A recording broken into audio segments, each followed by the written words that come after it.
from. I understand the traffic is quite bad, but thank you for honoring this invitation. Before I begin, I'm going to ask us to move forward. If there's an empty seat in front of you, please occupy it. It's important for our live stream. As you know, we are live on YouTube in a couple of minutes. So I welcome you to the front for the sake of how our room is looking.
on tech?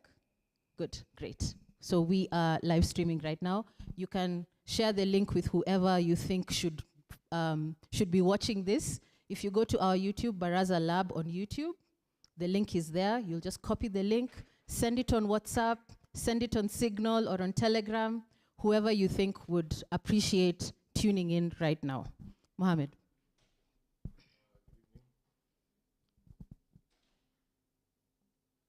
Good evening. Thank you all for joining us here and for tuning in to what hopefully will be an interesting and engaging conversation. As indicated by Christine, a curious individual interested in a different, diverse number of fields. And the more you learn about different things in different fields, the more you realize the interconnectedness of things. So, introduce Albert? He's introduced, you yes. Can just jump so, right in. As we have conversations with my friend Albert, long-term friend, and someone who we have a lot of common interests, we always realize that there's a connection to like different things that happen around you in a subtle way, without being too obvious, are connected to the geography of the region. And for example, things like you realize East Africans dominate in athletics, why we produce a lot of tea, what was the interest of the British in coming to colonize us here, what were they looking at strategically, and how is it related to geography. A lot of things, as we have our conversations, we realize over time that all of these things go back to the geography of the region.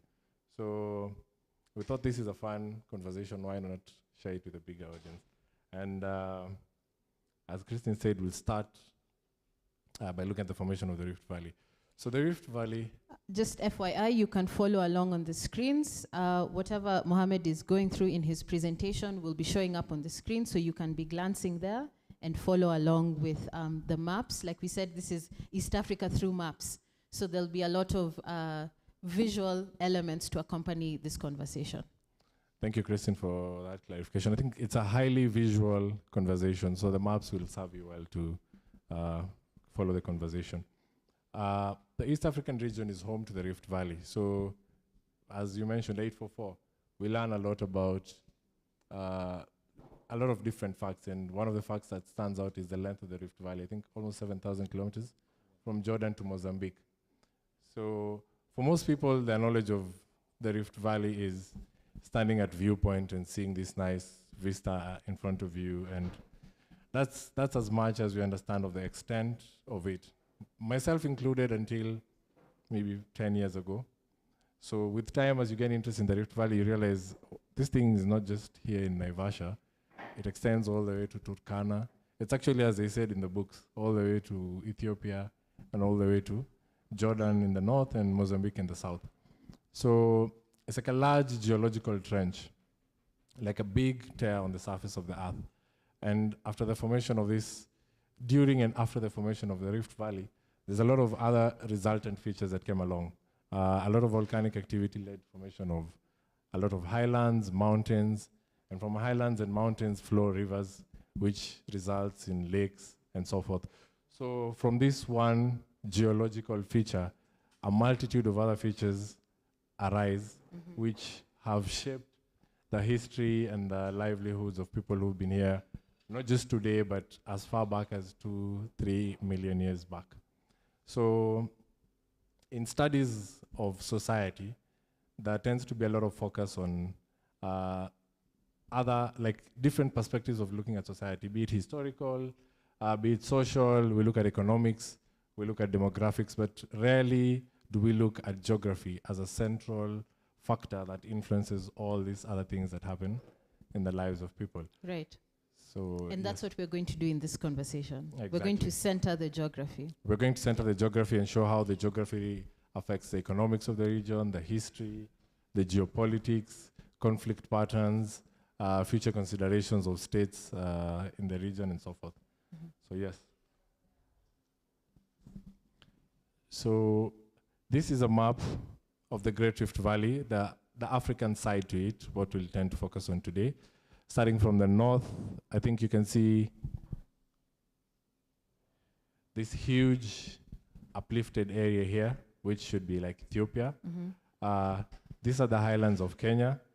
These are the highlands of the Great Rift region, and the lakes that form as a result of the hydration and hydrology flow from the highlands.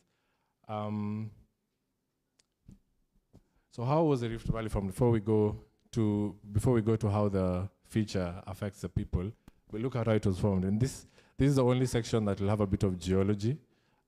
So you'll excuse me for a bit, just quite briefly. So many million years ago, we experienced what is called a thermal bulge. Basically, the earth heats up from below and creates an uplift. So one of the uplifts was in Ethiopia, what we call the Ethiopian Dome. And the other uplift was in what is Western Kenya to Uganda, all the way to Malawi, Tanzania border that region, what we call the Kenya Dome or the East Africa Dome. So these two uplifted areas experienced what you call faulting. As the earth lifts up, it stretches and forms cracks. Through those fault lines, we got the formation of the Rift Valley. So we have two branches of the Rift Valley. We have what we call the Gregorian Rift Valley, and we have the Albertine Rift Valley. These are names from geologists who studied these things a long time ago. So I won't go into the different side of how we name these things, but that's a conversation for another day. So as the earth tore apart along these two parts, what we call the Gregory Rift Valley and the Albertine Rift Valley, fault lines formed, and from fault lines, you had a lot of volcanic eruptions. So typically, we think of volcanic eruptions as volcano erupting from the cone of a mountain, but there's different types of eruptions. So we have what we call like sheet eruptions. Basically, lava flows out from cracks on the ground and flows like a river. So we have this happening several times over millions of years, and what was once a flat surface experiences an uplift. So what you're seeing here is a sample of how the Ethiopian highlands were formed, basically. The pink part at the center is the floor of the Rift Valley, and then you have the orange side, which are the uplifted sides. So along these fault lines here, those like sheet eruptions leading to flat basalts. So which is basically lava which is flowing on the surface that keeps getting built up and built up and built up. Exactly, like piling up to an extent that it rises several thousand meters. Yes. Like the Ethiopian highland average is maybe about 2,500 meters. While the flow of the Rift Valley, which is just maybe 50 kilometers away, drops to as low as 200-300 meters above sea level. So you can imagine the kind of uplifting that occurred with subsequent volcanic eruptions. So this, what you see as the orange areas, are the highlands of Ethiopia that we'll see in the coming slides. So we have two branches of the Rift Valley. We have the Gregory Rift Valley, and we have the Albertine. The Gregory Rift Valley is on the, basically starts from the African side. We'll look at the Red Sea side later. The African side starts from this northern limit here, which is like the northern limits of Eritrea, coming down through Ethiopia, into Kenya, to central Tanzania. So this is the Afar Triple Junction, the place where the Arabian Peninsula and Africa was once connected before, like a triple faulting happened that separated, one, the Arabian Peninsula from Africa, and two, as they usually say, Africa is splitting apart. So this is the Somali plate, and this is the Nubian or African plate. So this one is moving in this direction, and this one is moving in this direction. And when that is happening, there's the collapse of the Rift Valley and that depression forming there. The formation of the depression. Right. So this is the Ethiopian Rift Valley, stretching to the border with Kenya here. We have Lake Turkana here. And then the Rift Valley, so it has a southwestern movement, but when it gets to the Kenyan border, it has a north-south orientation, cutting across Kenya from top to bottom. So you have the plateaus that form on the side. So the Ethiopian highland had a lot more of the volcanic eruptions that led to the formation of what we call the roof of Africa, a very high elevated continuous plain, the Ethiopian plateau. Then the Kenyan side, we have the highlands of the Rift Valley, which are the eastern highlands east of the Rift Valley, Laikipia, Mount Kenya, Nairobi area. And then we have the highlands on the west, which is the Mau, Trans Nzoia, Uasin Gishu Plateau, stretching to Cherangani Hills and Pokot. Mm-hmm. So the rift actually, I forgot to mention this, actually the escarpments and the rift start from the easternmost tip of Africa, Guadafui, Cape Guadafui. You can see the escarpments here along the northern sections of Somalia, Puntland, Somaliland. Then you get to Ethiopia here, down Harar, to the Bale, Arsi Mountains, to the border with Kenya. And then from this side, you have Eritrea coming down Ethiopia to the Kenyan highlands. So we've looked at some of the features. The general feature of the Gregory Rift Valley is that the valley is wide, and there's a lot of high plateaus on the side of each valley. So you have very high escarpments. Like the viewpoint that you mentioned on your way to Nakuru when you're driving. Exactly. You stop at the viewpoint. It's part of the highlands east of the Rift Valley. You're probably around Limuru, Kijabe area. And the highlands extend east towards Nairobi, towards Kiambu and Murang'a. Then from the high areas, you have steep escarpments. So there's like 1,000-meter drop to the valley below you. That's why you have this incredible scenery that... And what you're looking at is the floor of the Rift Valley at that point. Exactly. So what you're looking at when you're standing at the viewpoint is the floor of the Rift Valley. And at the floor of the Rift Valley, we have the Gregorian Rift Valley has a bit of a wider profile compared to the Albertine Rift Valley. Average about 70, 80 kilometers across the valley. And then on the valley, because of the volcanic activities that preceded the formation of the rift, the lava is quite close to the ground due to the collapse of the floor of the Rift Valley. You have what we call a thinned crust. So lava finds an easier way to the surface of the floor of the Rift Valley. And because of that, you have quite a number of mountains that dot the floor of the Rift Valley. From the Ertaale in Ethiopia, that live active volcano that people usually go for hikes to, coming down to the volcanoes of Kenya, Naivasha, you have Mount Longonot, you have Mount Suswa, you have Eburu, Olorgesaile, you have, when you go down to Tanzania, you have the Ngorongoro complex, Oldonyolengai, and all these mountains that form on the floor of the valley. So the valley has a number of mountains on the floor and shallow lakes. Then on the sides, you have the plateaus and the mountains that form out of the faulting and volcanic processes, Mount Kilimanjaro, Mount Kenya, and also a lot of rivers flowing from these high plateaus. Mm-hmm. This is an example of how the Gregory Valley profile looks like in Baringo. So this is Elgeyo escarpment, part of the western escarpment of Kenya. What you have above this on the flat plain on top is Eldoret, Iten, basically the Uasin Gishu Plateau. You get to the edge of Iten here and you have a view of Kerio Valley. So this is the Kerio Valley section of the Gregory Rift Valley in Baringo, Kenya. So in that section, you're on a high escarpment and you make that drop similarly. Exactly. Yep. So Iten has an elevation of about 2,300 meters above sea level at the top of this escarpment. And when you drive maybe just 20 kilometers, 30 kilometers down to the floor of the valley, the elevation drops to about 1,000 meters. So what you're looking at here is a steep wall of about 1,300 meters, like a 1.3 kilometer wall. So you have this wall extending all the way from Ethiopia down to Tanzania on a, like, almost from like a geological trench, as we mentioned earlier. Albert? Yeah. So I guess when you're looking at the Mombasa to Kampala highway, where does it cross the Rift Valley? And we know it's black spots in people hear about Salga every other time.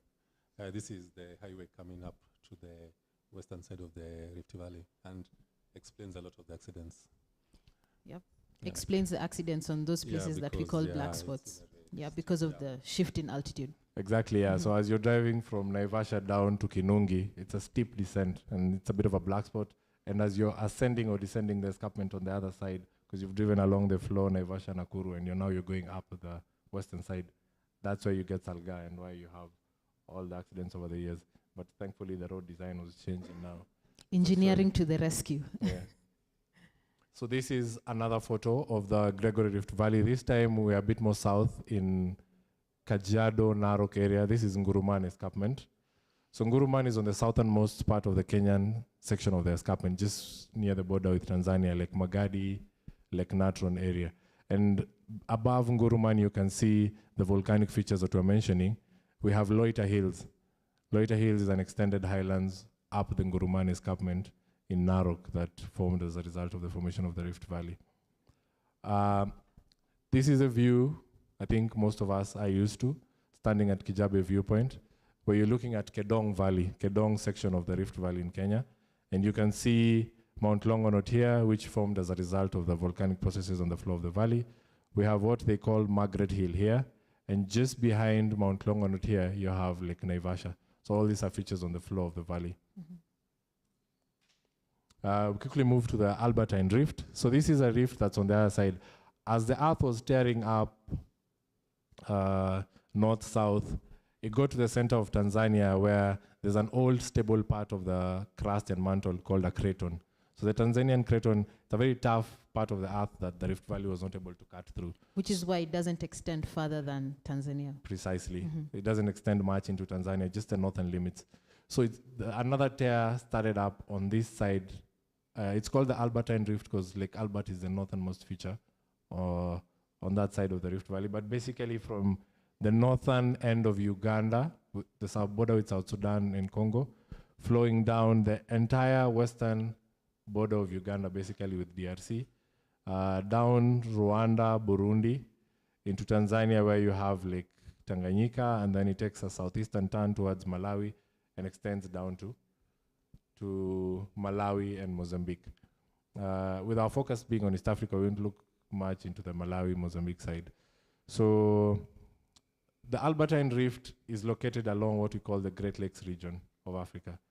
A very interesting part of Africa, geopolitically, a lot of things are happening there now and over the years.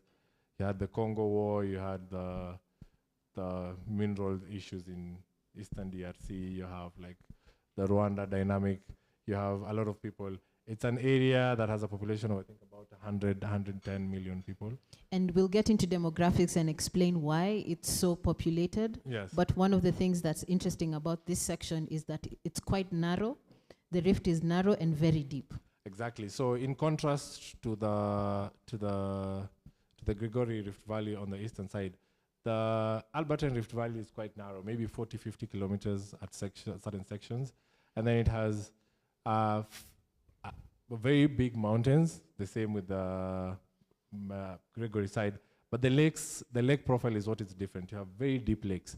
So you have lakes that, something like Lake Tanganyika has a depth of about 1,480 meters. Like super deep lakes. It's the deepest lake in the world, isn't it? Second to Lake Baikal. So Lake Baikal is also in a rift valley somewhere in Russia. So the same rift valley processes led to the formation of the two lakes. But definitely the deepest in Africa. So just by contrast, Lake Victoria is just about 80 meters deep at its deepest sections, but Lake Tanganyika is almost 1,500 meters deep, 1.5 kilometers down. Exactly. So deep to an extent that the water is stratified, like the water does not mix up. Beyond maybe 200-300 meters deep, the water is considered fossil water. It's water that has never mixed up with the water on top. It has never mixed with what is on top. Exactly. Fossil water. What a nice phrase. I like that. Albert? Actually, despite Lake Victoria being the largest lake in Africa. Hold it like this. Despite Lake Victoria being the largest lake in Africa, it only holds 5% of the water that Lake Tanganyika holds. Just say that again. Lake Victoria holds 5% of the water that Lake Tanganyika holds. Yes. Because Lake Victoria is so shallow. It's shallow and wide. Shallow. But Lake Tanganyika is deep. very interesting. Despite the wide expanse, you can see how wide Lake Victoria is compared to Lake Tanganyika. Right. Quite interesting. So the two main lakes there are Tanganyika and Malawi, but you also have a series of lakes You have Lake Kivu, which is another deep lake with minerals. We'll look at that later. We have Lake Edward and Lake Albert. So this complex of lakes, they get fed by the mountains and the highlands around that area, and then they flow out into the main rivers of Africa. So you have some flowing out to form the Nile, and then you have others flowing out to form Congo River. So this is the Albertine Rift, as we looked at it. As you said, the features of the... So, yeah, two highlands I forgot to mention. You have the Ruwenzori, the third highest mountain in Africa, behind Mount Kenya and Mount Kilimanjaro. And then you have the Virunga Mountains, 8 very high mountains rising to more than 3,000 meters along the tri-junction of Rwanda, Congo, and Uganda, basically the home of the famous mountain gorillas. So quickly, the highlands of the Gregory Rift Valley. This is the Ethiopian plateau we mentioned, and we have Simien Mountain, the highest mountain in Ethiopia, located here. On this other side, we have the Bale and Arsi Mountains, 2 massive mountains rising over 4,000 meters along the eastern escarpment of Ethiopia. Then you have Harar, which is located along the highlands somewhere here. As you get to Kenya, you have the highlands of Kenya, which start here in Samburu. The escarpments start in Samburu, coming down to Laikipia. Abadere's here. You have Nairobi Ngong Hills to Kajiado, all the way to the border with Tanzania. On this other side of Kenya, we have what you call the Uganda escarpment, the border with Kenya and Uganda, coming down to the Cherangani Hills, part of the escarpment on this section here. Then you have the Uasin Gishu Trans-Nzoia Plateau here, part of the extended plateaus and elevations on the sides of the valley. You have Mount Elgon here on the border of Kenya and Uganda. Then you have the southern side of the you have the lower section of the western highlands of Kenya, which are Mau coming down to Masai Mara and extending west to Kilgoris into the Kisii Highlands.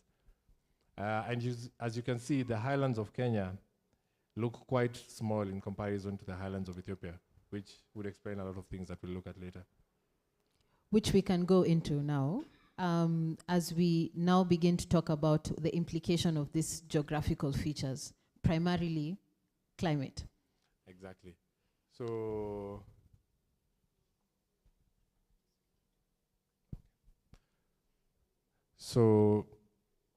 quickly, the highlands of Kenya, just in a bit of a much closer view. This is Mount Kenya here, and you have the Nyambene Hills extending out.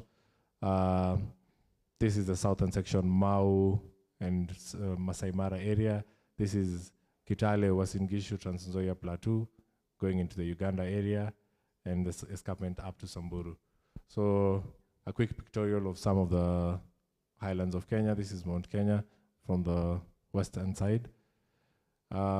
This is a cross-section of the Cherangani Hills on the way from the highway from Kitale to Lodwar. So it traverses this section here as you go through the Marich Pass. And you can see the difference in elevation. This is part of the Takwel River, the tributaries of the Takwel River on the floor of the valley. And then this is Mount Elgon. So you have an elevation difference of more than, Mount Elgon rises to about 4,300. Mm-hmm. And then you have the floor of the valley here is about 700 meters. So you can see the different elevations and relief features through a cross-section of the valley. So the highlands in Tanzania, you have the Ngorongoro complex you mentioned, you have Oldonyolengai, which some time back was erupting and causing tremors in Nairobi. And then a pictorial of Mount Kilimanjaro there, quickly through the highlands of the Albertine Rift, so that we can... Yeah, Albert. So back to what you said, the 844 system. So like the escarpment that you showed, West Pokot, Kitale and everywhere, does that sort of signify highland nilotes, lowland nilotes, when you go to the lakes and rivers, river lake nilotes? So that was the genesis of naming the nilotes like that, I believe so. Exactly, so the communities here tend to be named by the locations or the terrain where they live. And we look at that as we get to the demographics and the history part of the conversation on how the geography influenced all that. So quickly through the highlands of the Albertine Rift, we have what we mentioned, the Rwenzori Mountains here. We have the highlands of eastern Congo. We have the Virunga Mountains here, and the escarpments extending all the way down to Lake Tanganyika and into Tanzania.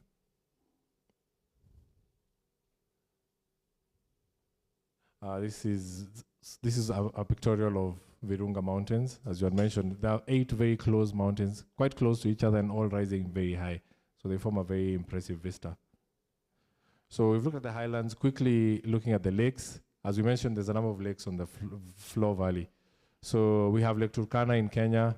The Gregory Rift has shallow lakes, we mentioned. So we have Lake Turkana in Kenya. We have quite a number of lakes in Tanzania. Lake Stephanie, Lake Abaya, Lake Ziwai, Lake Chamo. Lake Chana is actually located on the Ethiopian plateau on the highland, so it's a highland lake.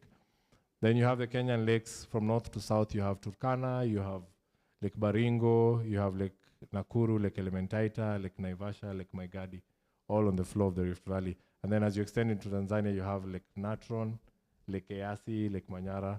All these are lakes in northern Tanzania on the valley floor. So the Albertine Rift, I think, has more of lake features.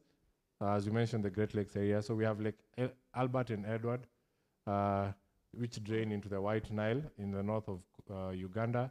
We have Lake Kivu, Rwanda-Congo border, which feeds into Lake Tanganyika that drains out into the Congo River. Yes, a quick pictorial of some of the lakes. We have Lake Baringo here on the floor of the valley.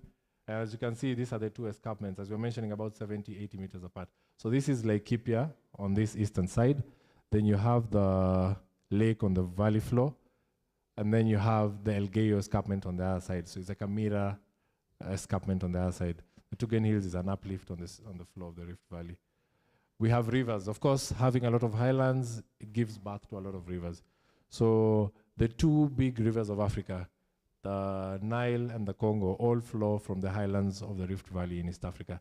You have the Blue Nile flowing from the Ethiopian plateau, White Nile from the Great Lakes region and the highlands of Western Kenya, Congo River flowing from the highlands in Eastern Congo and Lake Tanganyika.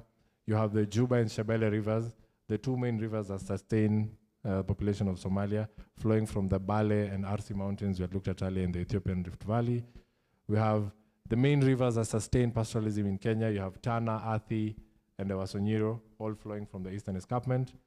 We have a number of rivers that flow left to the Lake Victoria Basin. Right. And then you have a few rivers that flow into the floor of the Rift Valley. Takwel feeding Lake Turkana.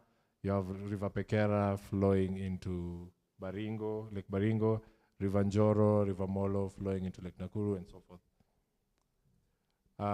So basically, that's a summary of how the features of the Rift Valley are on both the Gregory side and the Albertine side.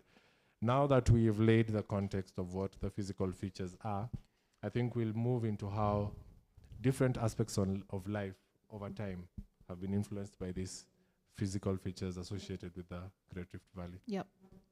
Starting with climate. Starting with climate. So as we've seen,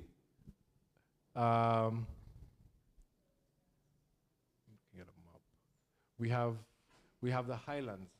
We have the highlands that are formed as a result of the Rift Valley, and we have the lowlands. Some parts of, especially the eastern seaboard of East Africa, going all the way to the Indian Ocean, were barely affected by the formation of the Rift Valley.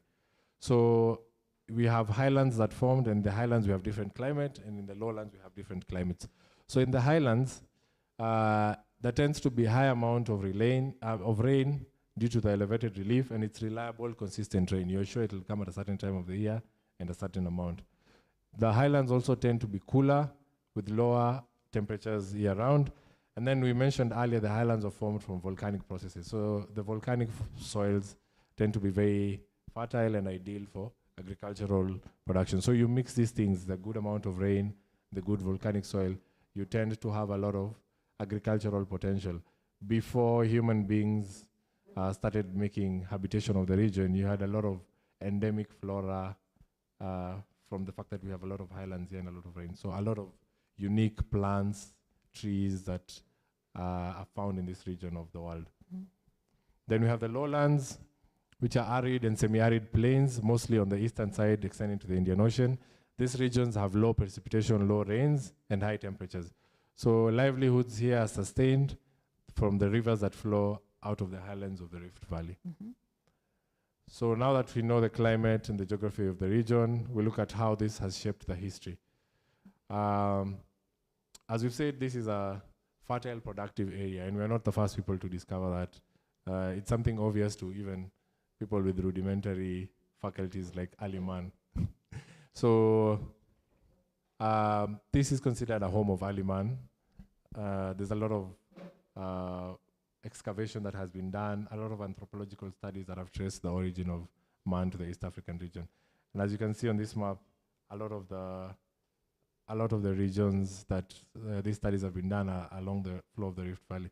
So as we said, the Rift Valley is a large trench. As you've seen in those photos, there's escarpments that bound you on both sides. So it's very easy to traverse north, south, across. You can easily just walk the length of the valley. Just walk and see where this valley takes me. So you can imagine someone 2 million years ago starting to walk somewhere in Ngorongoro in Tanzania, and they decide, let's go north and see where this will take us. So they'll get to Magadi, they'll get to Kijabe, the floor of the valley, they'll get to Nakuru, Baringo. Before you know it, they're in Tukara. It might not be a day or two. Then before you know it, they realize, you know what, this feature that has guided us here, it's the same way you would walk in this room. You can't walk and start maybe trying to knock through the walls or the windows. You just follow the path of the room. So they get to the Turkana area. They take a turn up the floor of the valley into Red Sea, into Ethiopia and further into the Red Sea. So it's been a migratory corridor for as long as man has existed. And there's another reason why remains of early man have been found in the Rift Valley. Exactly, yes. So as we mentioned earlier, there's a lot of volcanic activity happening here. And with the volcanic activity, volcanic dust tends to preserve fossil material. If you remember the case of Mount Vesuvius and Pompeii, it happened more than 2,000 years ago, but things were found intact because the volcanic dust buried people in their homes and their artifacts and everything. And it's been a treasure trove for archaeologists who are studying the past. So in the same breath, a lot of volcanic eruptions happening, layers of dust covering tools, covering remains of early man, allowing for fossilization. And 2 million years later, curious minds are digging the floor of the valley looking for remains of early man. So as we've seen here, starting in Tanzania all the way up to the border of Turkana, the northern sections of Ethiopia, we have early man fossil sites. The famous Turkana boy comes to mind, or Lucy from Ethiopia. So we fast forward maybe some 2 million years to about 3,000-4,000 years ago, and some of the earliest civilizations start to form. So as man starts to organize society around certain locations and having certain rules of living with each other, and civilizations forming, we have some of the earliest civilizations in Africa forming in these sections on the highland of the Rift Valley. So about 3,500 years ago, we're looking at the kingdom of Kush. The kingdom of Kush was located on a bend of the Nile in what is today present Sudan. The Sudan, Egypt border area. So the rivers of the Nile have been flowing for all those years. And people realized all those years ago, 3,500 years ago, that this is actually a good place to set up a civilization. It can support setting up a community and a society. You move further south, you have the Federation of Damot, which is on the Ethiopia-Eritrea section. This area has people that are referred to as Afro-Asiatic. So as you mentioned, the migratory corridor, human beings have been moving from Asia into Africa and from Africa into Asia for thousands of years. So but following the Rift Valley. Following the Rift Valley, which acts as the guiding path for them. So because of that, we have what we call the Afro-Asiatic people who inhabit most of this Horn of Africa region. And some of the earliest versions of those started what you have as the Federation of Damot, which over time, along the same area, arose the Kingdom of Axum. So indigenous population and people crossing over thousands of years with new technology and new ideas of organizing society, starting a civilization together in this region. You see across the Red Sea, you have the Kingdom of Saba, which is famous for the Queen of Sheba and all that, but we'll look at that later. So as we have seen, you have a very strategic area to set up a civilization here. Behind you, you have a huge highland that can provide for food, and it's a hinterland that also has ivory and gold and all those things that are needed in outside markets. And you're also located at a tri-junction of trade between Africa, Europe, and Asia. So trade between the eastern side of the Roman Empire in the Mediterranean would pass down the Red Sea to India. There's a lot of things that people in Europe needed from India and vice versa. So a lot of that trade was passing here. And the civilizations that started here took advantage of their location, the unique things that grow here, and the fact that this is a trade route to start what would grow to become powerful societies, kingdoms, and empires. So that explains the rise of Axum, of Saba, of these powerful empires that grew up around this section of the Rift Valley. Exactly what you'd call the Red Sea empires and kingdoms over history. So yes, you can see some of the kingdoms here. You have Axum on the African side. At one time, it extended across the Red Sea into southern Yemen. You have what they used to call the Hadramaut Kingdom. You have the Sabaean Kingdom of Queen of Sheba, and all those kingdoms, Himyarite kingdoms. This is a picture of what the area looked like about 1,700 years ago. So we moved to Kenya, and Kenya also happens to have an extension of a huge part of the country being part of the Rift Valley, and a lot of highlands and areas that would be suitable for setting up society and civilization. So quickly we'll start by looking at how the Kushites moved into the region. They are what you'd consider the earliest inhabitants in the region, aside from the hunter-gatherer communities. The hunter-gatherers were pushed further south with the arrivals of Kushites, Bantus, and Nilotes into Kenya.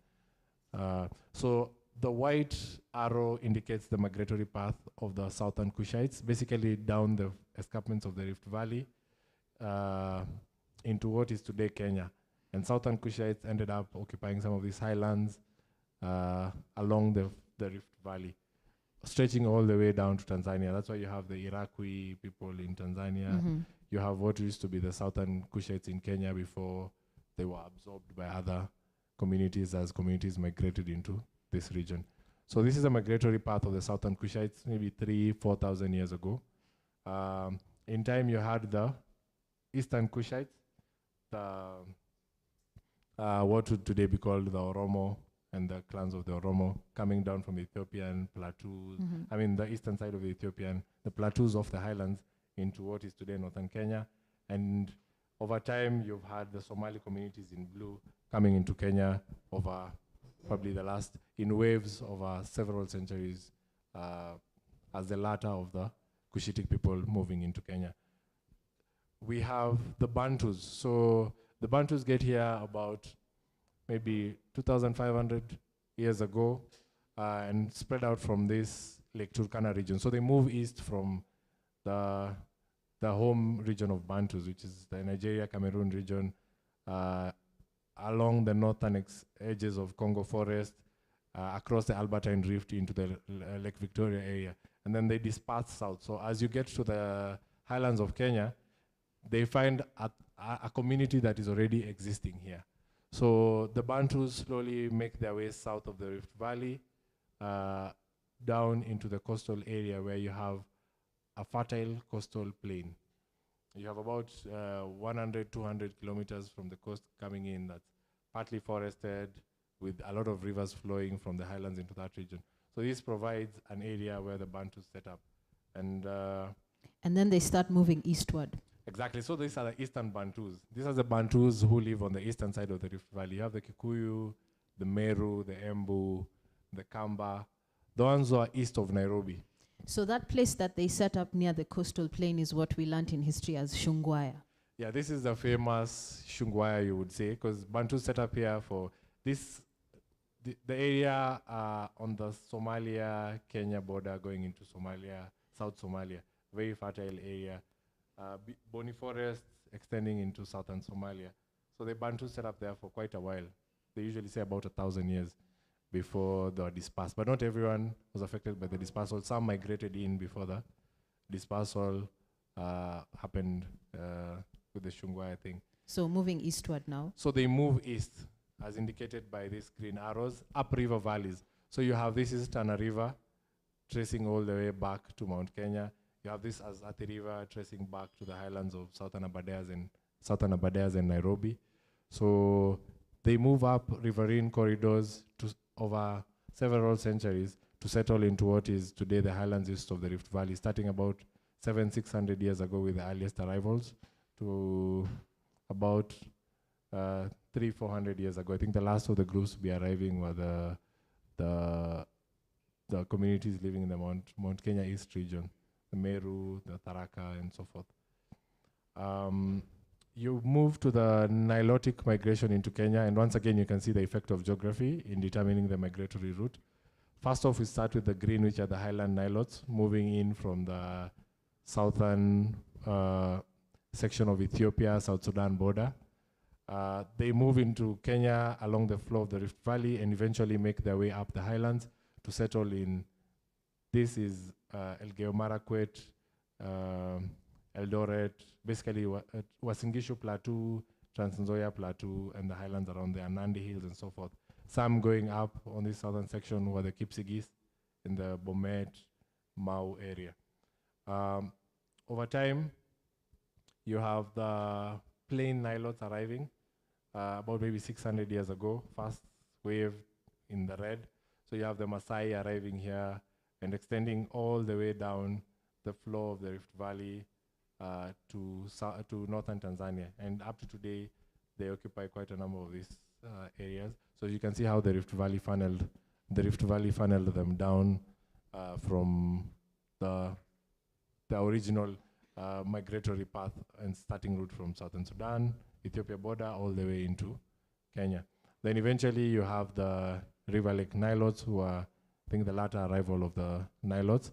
They followed up the Nile, as you can see from the blue arrow, the Nile and the rivers up the Nile system to Lake Victoria, and ended up settling along the shores of the lake in Kenya, Uganda, and Tanzania, and part of central Uganda. And you'll realize all those related tribes and languages following those river valleys. Exactly. So they either follow the escarpments, they follow river valleys, and end up settling in different areas. And as Albert was mentioning, their naming is from this migratory and settlement pattern. So you have the highland Nilotes settling in the highlands. You have the plain Nilotes settling on the plains along the floor of the valley and adjacent to the valley. And you have the River Lake Nilotes on the river and lake region of the Great Lakes region. Albert? Yeah, and something else about the lowland Nilotes. The Maasais control the whole of Rift Valley from northern Tanzania all the way to Samburu, right? This is before the arrival of the British. Before the arrival of the British. Yes. They control the whole valley floor. Exactly. So the Maasai and Maasai communities like the Samburu from the north coming all the way down to Maasai of Tanzania occupied the entire stretch of the floor of the valley and the surrounding areas. So you have the Samburu plains here, you have the valley here, going all the way down to Baringo, into Naivasha, Nakuru, down to Magadi, and into Ngorongoro, Lengai area, part of the northern complex of the... So with time, this highest section on the floor of the valley, as the British arrived in Kenya, the Maasai were evicted from this section. So their limits were set on the northern side of Lake Baringo, where the floor of the valley descends rapidly from about 1,000 something meters to about 300-400 meters in the Tukara section. And then south of Suswa. Suswa is also high, about 1,500 meters. And then by the time you get to Magadi, it's 600 meters, and it's just quite close to each other. So this elevated floor on the section on the floor of the valley, the Maasais were evicted from this section. And they're also evicted from the highlands of Laikipia and partly the Uasin Gishu Plateau.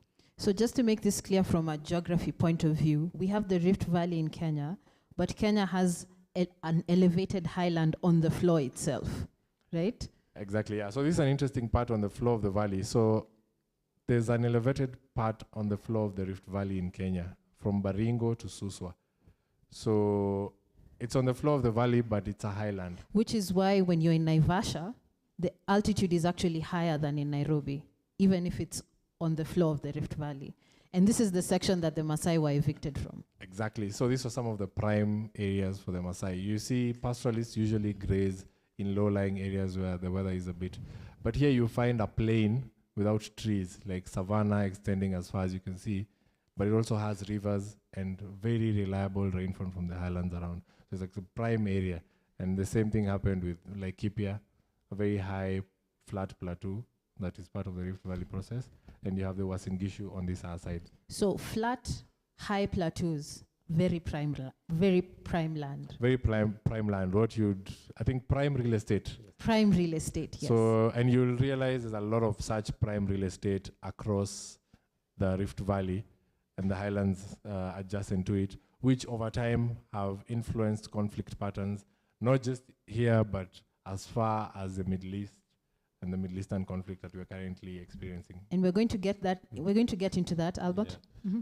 Though, when you look at it, it's the Maasai leaders who sold them out. Well, we are here to talk geography. Yeah. You know, geography is just facts. A hill is a hill. Yeah. But history is a story. But today we're here to talk physical features. So the British come and they do something quite disruptive, which is this prime real estate that the Maasai occupy, which is an elevated plateau on the floor of the Rift Valley, very prime for pastoralism, becomes the White Highlands. And the Maasai are evicted north of Baringo and south of Suswa. That's kind of their limits now. Why were the British interested in East Africa in the first place? Yeah, thank you. I think that also brings us back again to the geography of the Rift Valley. As you had mentioned, prime real estate.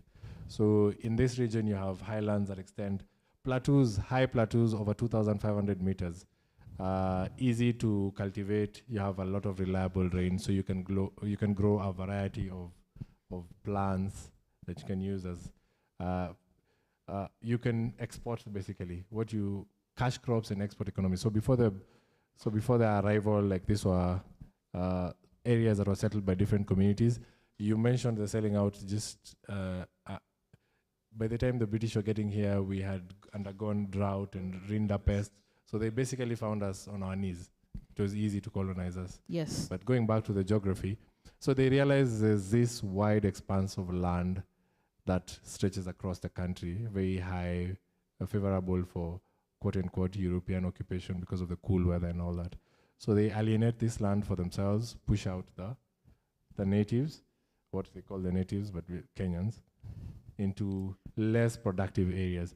So as you can see, these are what ended up being called the White Highlands, starting from Laikipia here, getting down to central Kenya, all the way to the edges of Nairobi, into the floor of the Rift Valley. So this is the section of Nakuru, Naivasha. It's on the valley floor, but still elevated. So very productive. That's why you have the Delamere farms there, and all these ranches in Naivasha region, and farms, huge farms in Nakuru. Then you go up the escarpment, the Mau area ravine, all the way to up the Trans Nzoia, Uasin Gishu Plateau to the border with Uganda. And as you can see, they eventually ended up building the railway to access these lands so that they could be able to get goods out and also move people in quickly in terms of like military forces for their geopolitical interest in Kenya and Uganda, which happened to be the source of the Nile. Nile, of course, was very key for British and their interests in Egypt and the Suez Canal and Red Sea migratory movements, trade routes. Albert? Allow me? Yeah. It's about education biasness in Kenya, based on this map. If you look at this map, it's the railway line was specifically built in the White Highlands. If you look at the old education system, the 18 national schools, they're all around the White Highlands. If you look at 6 in Nairobi, 6 in the former Central Province, 5 in Rift Valley, there's only one in Nyanza, Maseno, which was next to the railway. So when you look at coast, which was the gateway to Kenya, no national school. Eastern Province, Lower Eastern and Upper Eastern, which have huge populations, no national school because it was not serving interests of the British. So even as you look at the biasness that was in the education system, it's specifically related to this, the White Highlands and what the British were building at that time. I want us, since we've started talking about history and geopolitics, I want to just give an indication to our audience that we're going to take 2 rounds of Q&A. I'll be taking the first round shortly. But before we take Q&A, I want us to shift quickly to Ethiopia. And for you, when we were preparing this conversation, we were talking about what is similar and what is different with the Ethiopian highlands and the Kenyan highlands, and why geography explains why Ethiopia was never colonized, and why geography also explains why Ethiopia is still in conflict today, and has been the source of repeated conflict for hundreds of years because of that prime real estate that we're talking about. Thank you. Just quickly, for 20 seconds to add to Albert. So not just education system, but basically the policy of development in Kenya was centered around this railway and the highlands. The sessional paper number 10 of 1965, and the alienation of the rest of Kenya from development, which led to, eventually is being cured by devolution. But moving to Ethiopia and what Christine was talking about, you have prime real estate, as we mentioned, you have highlands. So in terms of contestation, Ethiopia has had a push and pull among its communities over time, not just today, from medieval times coming to today. So as we saw earlier, we have what we call Ethio-Semitic communities moving across the Red Sea long time ago, 4,000 or 5,000 years ago. And slowly, they make their way up the highlands, and over time, they keep pushing south. But as they get here, this is also not an empty land. You have Cushitic people who've been here like a lot longer. So the southern expansion of Ethio-Semitic people into what is today Ethiopia from Eritrea came at the expense of central Cushitic communities. This is northern Kenya, southern Somalia. So no. This is, we're talking about now Ethiopia, Eritrea area. So like looking at the cursor, as they move south, it comes at the expense of central Cushites. But then, of course, they come with new technology, they establish civilization, a kingdom, and with time, they establish what we call a permanent civilization, which is the Ethiopian civilization up to today. Fast forward to about the medieval time, 16th century, early 1500s to mid 1500s, you have the Sultanate of Adal. So you have Ottoman Turks working together with Somali kingdoms on the lower side of the floor of the Rift Valley. And they engage in this almost 40-year war with the Ethiopian kingdom, the Adal Ethiopia Wars. So they fight back and forth, trying to gain control of this area. Not just prime for the production and fertility of the area, but also a key trade route and a key strategic geopolitical area. You had mentioned earlier that these Rift Valley features, the highlands, a lot of indigenous crops that are found nowhere else emerge here, and they become important in trade. For example, frankincense. Mm-hmm. Frankincense was a very much in demand product from antiquity to the medieval eras, used in worship from the Roman areas, from the Roman era to, I think it's used in Catholicism, it's used in Islam. So frankincense has always been in demand, and it only happens to grow on the escarpments of the Rift Valley uniquely. So you have a lot of it growing in Puntland, in the Somali region going down into Ethiopia, and a lot of it also growing in southern Arabia, which is why you have the southern Arabian kingdoms of antiquity to date.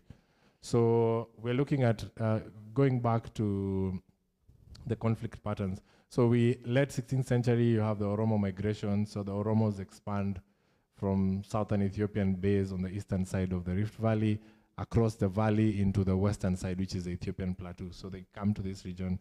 And after the devastation of the war, the Ethiopian Adal War that lasted several decades, the Oromos end up occupying a lot of land also in Western Ethiopia. So fast forward to Battle of Adwa, you have the Italians coming in from the Red Sea, and Ethiopia has been a thriving kingdom over time, and it has been able to defend itself from constant attacks. Because of the geography. Because of the terrain, because you're on the floor of the Rift Valley when you arrive, and then you have this big, huge mountain ahead of you. So your supply lands are limited from the sea, taking them all the way up to the scene of fighting up the highlands. So they're able to defend it a lot better. And they have isolated plateaus where they can escape when you try and you corner them. So it's not necessarily the geography only that prevented Ethiopia from being colonized. There are other social factors. The use of cavalry, you had European rivalry and arming of Menelik and all that. But there was the fact that Menelik II had guns. Exactly. So when the Italians arrived. Yeah, so he was able to face them, unlike other African communities that were facing European colonizers with spears. So the terrain makes it more difficult for the Italians to colonize Ethiopia. They end up on the northern fringes, which is what today. Which Eritrea. is Eritrea now. Exactly. Then you have Menelik trying to reconsolidate land that was lost 400-500 years ago in the Oromo expansion. He has this violent southward expansion that ends up incorporating all of the Ethiopian highlands into Ethiopia, into what is today Ethiopia. So Abyssinia, the Abyssinian Empire had its limits a lot to the north. The Oromos were living a separate life, independent in their own political and social systems, until Menelik had his march south, ended up incorporating a lot of the areas that are in southern Ethiopia today and east to Somalia. So you have the Somali region of Ethiopia, which also was conquered by Menelik at this time, at the turn of the 20th century. I just want us to pause there, and another indication that we're just about to take questions, but just to unpack what you've just described for us. When we study history in high school, we memorized the Battle of Adwa in 1896, that the Italians were defeated, and that was the end of the story. But actually, that's not where the story ends. Menelik himself becomes an occupying force marching southward. Ethiopia's history is not frozen in that moment of preserving this pre-colonial state, but that Amharic kingdom itself becomes a colonizing expansive force. Exactly, which brings us to the problems of Ethiopia through the 20th century up to date. So all these people who are violently incorporated into the Ethiopian empire by Menelik have never been comfortable in Ethiopia, or have always contested their place in Ethiopia, and it's been a century plus of push and pull, which is currently, happening up to today. That's why partly their constitution provides for autonomous regions and all that, recognition of the past and what troubles it brought in terms of bringing unity in the country. So when we were preparing for this, I remember you saying, kind of likening that situation to the Kenyan highlands, and the way in Ethiopia you have two big groups, right, contesting over highland real estate. And in some ways, that kind of happened in Kenya in the immediate turn after independence. You have the British leaving that fertile floor of the Rift Valley, the White Highlands, the British leave, right? And now we have African communities on either side of the escarpments moving down into this land that the British have ceded, right? And now there's contestation in that area. Only that in Kenya it's at a much smaller scale than in Ethiopia, but it's still the issue of highlands and prime real estate. And in the Kenyan case, the occupying force, the British left, and then the prime real estate is there. Exactly. So the Maasai, before the British, acted as the buffer along the floor of the valley, and then the British. So two highland communities, agricultural communities. You have the Kikuyu on the eastern highlands, and you have the Kalenjin on the western highlands. Pretty much not in contact throughout that time. But then, as so these two before the British, they were separated by the Maasai on the floor. Exactly, and the geography on the floor of the Rift Valley. So they both descend, so one from the east, one from the west, both into the floor. And then you have this contestation that have manifested themselves in the form of civil strife, especially during election times, because these people have come to live together now on the floor of the valley, and that has been exploited by people to create rifts and wedges between people. So now that we are on geopolitics, we're going to talk more about that, but now I would like to take questions. Oh, you have one more. He has one more before questions. Before we move to the question, now we're looking at a part we've not looked at very keenly. You have rivers flowing from the Ethiopian highlands. You mentioned Juba and Shebele, and as you notice, they come, the path of their flow ends up meeting in southern Somalia, creating a fertile riverine area. So you have the bulk of Somalis presently living on this southwestern section of the country because it's fertile. You have green rivers where you can do a lot of production. It was also the focus of Italian colonialism and British colonialism. If you remember, at some point, there was an exchange between the Brits and the Italians, and it involved this section. So this is a section of Somalia that immediately borders Kenya, right after the border. We had mentioned Bantus had settled here earlier, a long time ago, 2,000 years ago. So over time, in the medieval areas, this region was inhabited by the Orma, a branch of the Oromo.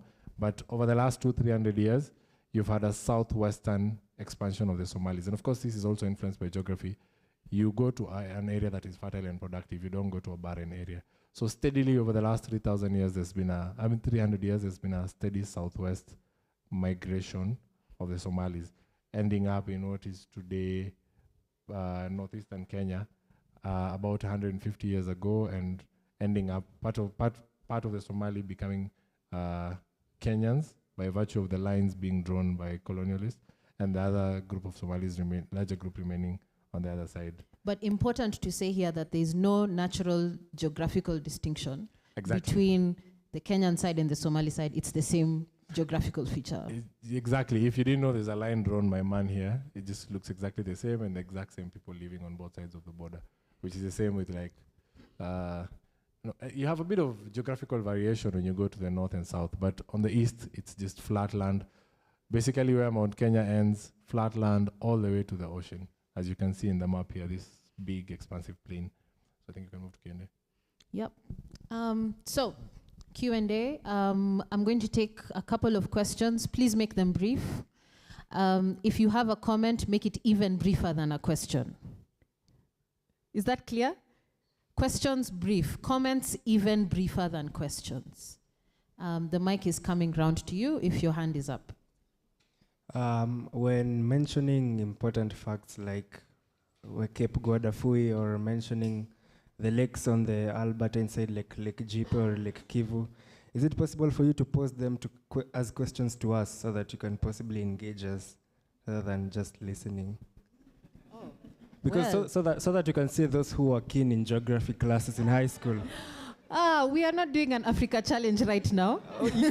No quiz. This is not a quiz. Because we won our quizzes. But actually, Mohammed has an interesting idea of maybe doing a different format of this in the future, which is more quiz-like and interactive. We haven't talked about that yet, but thank you. Do you have a question for any of the presenters today?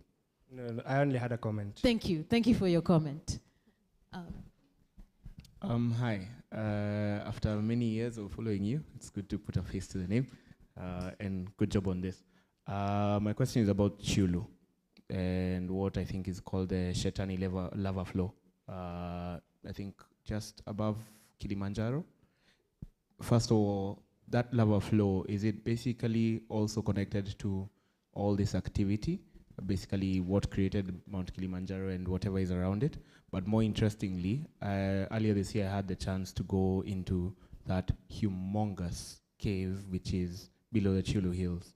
And I learned that it's the largest lava tube in Eastern Central Africa. Is there any description you can give to us as to how exactly that happened and whether that is the same thing that happened in Suso? Because even Suso has caves like those. So thank you for that. I'm not much of a geologist. I mostly look at the surface, the geography, and how it relates to matters. But I happen to know a bit of what I learned earlier about the geology of the region. Almost all the volcanic features and highlands of the region are formed from the process of the Rift Valley. The faulting, the pulling and tearing apart of the earth exposes many fault lines in different places. So some erupt and end up becoming huge mountains like Mount Kenya. Others form extensive lava flows. You have like the Yatta Plateau. The Yatta Plateau on a long fault line from Kilimambogo here in Thika all the way to Savo for about 300 kilometers. I think the longest, arguably the longest lava flow in the world. So that's basically the whole of the Ukambani region. Yes, pretty much. And the places where the Kamba people are settled, the highlands along the Yatta Plateau form a key section of where they live and farm and exist. So aside from an old chain of mountains extending in Tanzania, the Eastern Arc, from eastern Tanzania coming all the way to Taita Hills, those are mountains that formed pre the Rift Valley. So aside from that, almost everything else that has been formed in the region is as a result of the pulling and tearing apart of the earth, forming of fault lines and volcanic eruptions. And those volcanic eruptions explain Kenya's geothermic energy, right? Exactly, which, as we're going to see, there's a reason why Kenya is one of the key top geothermal producers in the world. Yes. Yeah. Questions? Are there any other hands up? We can have the water. Thank you. Thank you. Yep.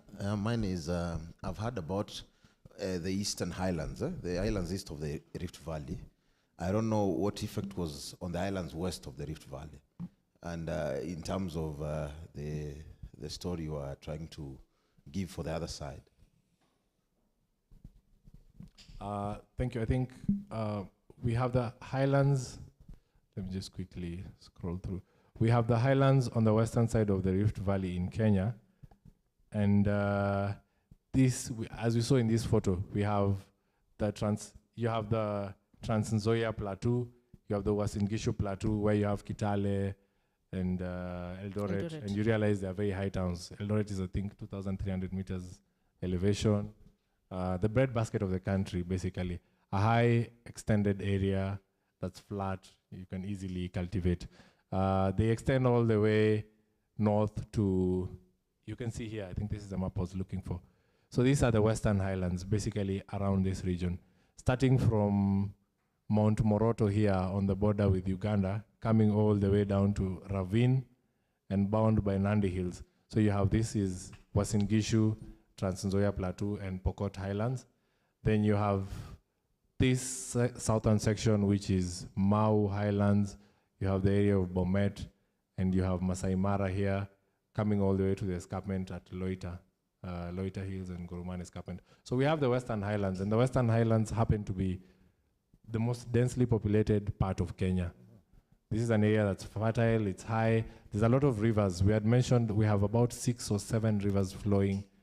So this is the edge of the escarpment is very high. So instead of rivers flowing into the valley, they flow in reverse towards the Lake Victoria. Right, so they flow west. They flow west, exactly, yep. And end up forming, this is actually part of the Nile Basin, where the Nile actually starts. From the Cherangani Hills area here, you have Nzoia River flowing and draining both Cherangani Hills and Mount Elgon. You have River Yala draining this part. You have River Kuja, River Migori, River Sondu, which all flow into the Lake Victoria. And importantly, you have the River Mara. So River Mara flows from Mau area across the border along this depression here into Tanzania and find its way into Lake Victoria. So River Mara is what sustains the Mara Serengeti ecosystem. And as you'll see later, the tourism of the area is also linked to the geography. Yeah. And I think just a follow-up, because I know the Purko Maasai went up to those areas. Would the same inform why we had the Wanga Kingdom? Because you have talked about how the Rift Valley informed those kingdoms that were in other places. Was the same the case for them or something different? I think kingdoms, the genesis of kingdoms is habitation. You first have to live in an area. The area has to be hospitable. It has to be able to allow food production, which increases your population density. The population then, you're able to draw more men to form a military. And once you have a military, you're outward looking, you go and expand, you conquer other people, you form kingdoms. Over time, you form empires. So generally, it all goes back to the geography of the area. So the Wanga were located in present-day Western Kenya on the northern sides of Lake Victoria, a very fertile area. You have River Nzoia flowing there, you have River Yala. And then it's a place that gets a lot of rain. You're assured that you can be able to settle here. And people realized that a long time ago. As you had mentioned, some of the Eastern Bantus first settled there before migrating further to the eastern side of the coastal plains. And then Western Bantus eventually arrived over the last millennium in waves from Uganda, from Congo into Uganda, and settled around the lake. So yes, kingdoms and... And you similarly find those kingdoms in Uganda. Exactly. So you have the Buganda kingdom, a Bantu kingdom that was able to establish itself because of the fertility of the area, the fact that you get many people being able to settle and live in an area. You have the Bunyoroktara kingdom, you have the Wanga kingdom, all formed from the highland plateau, Western Kenya, all the way into Uganda, what you today call the Great Lakes region, one of the most densely populated regions of the world. Albert? Yeah, just to add on to the rivers of the highlands west of the Rift Valley. A fact that is, Kenya only has 6% of Lake Victoria, which is the headwaters of the Nile. But the rivers west of the Rift Valley, with Nzoia, Yala, Sondu, Migori, Kuja, and Mara, they form 42% of the discharge into Lake Victoria. So that is why until 2010, for us as a country to do any development on any of those rivers, we had to get a consent from Egypt. Because as you know, the Nile is the lifeline of Egypt. But I think as countries become mature, colonial agreements do not matter.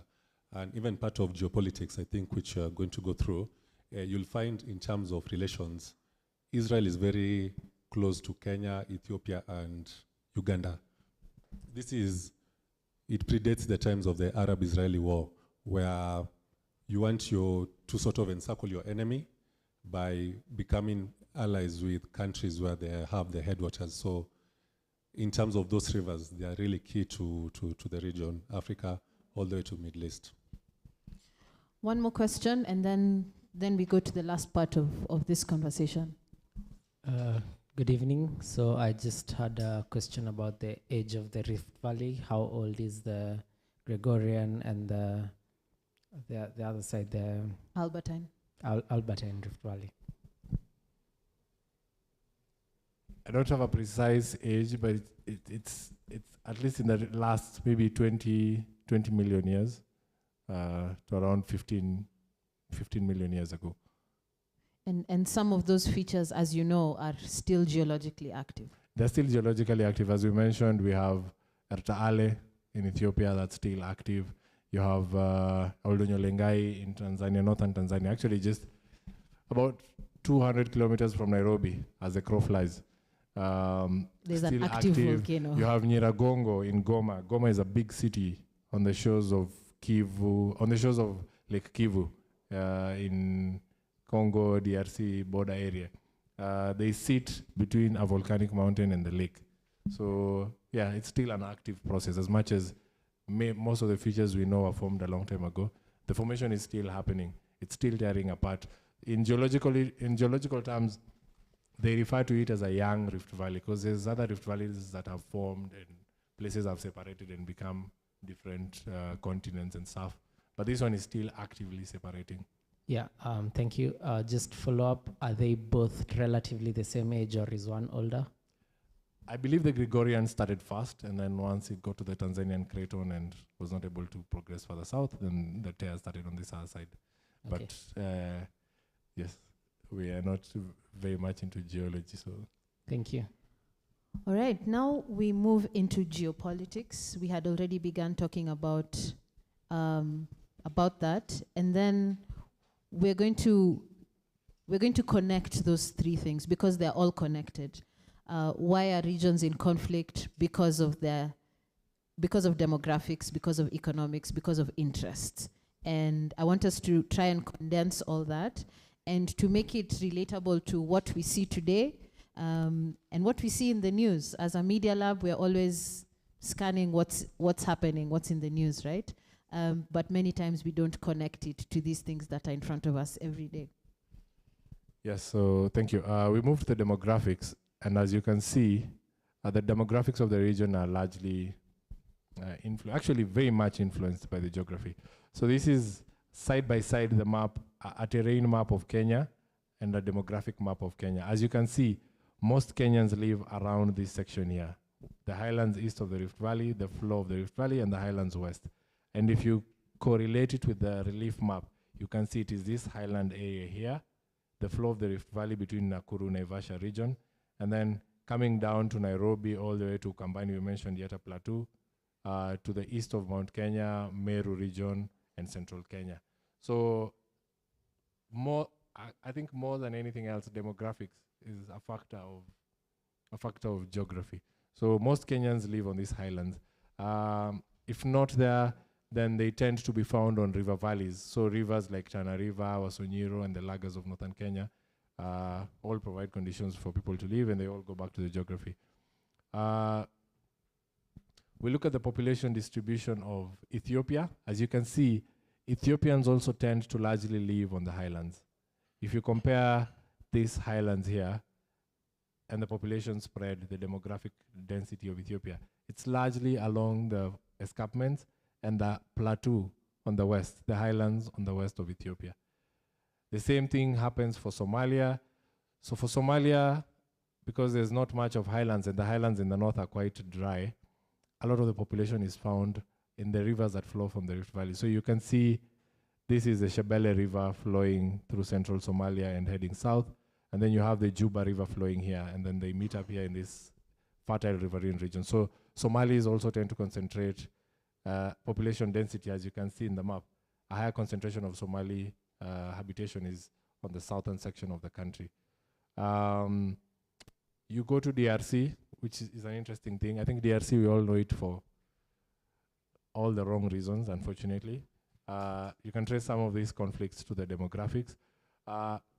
On the escarpments of the Rift Valley, the Albertine Rift Valley, there's a lot of volcanic eruptions that happened over time, creating highlands. So as you notice, any video or footage you see of DRC, Eastern Congo, it's a fertile forested areas. You never see conflict videos or photos from DRC on a plain or on a clear area. It's because a lot of it happens on these islands. Starting from the north here, you can see the density. Ituri province here bordering Uganda. You have the North Kivu and South Kivu. So we might look at all these issues, social issues that cause conflict. You can say you have a history of conflict or two different communities that are having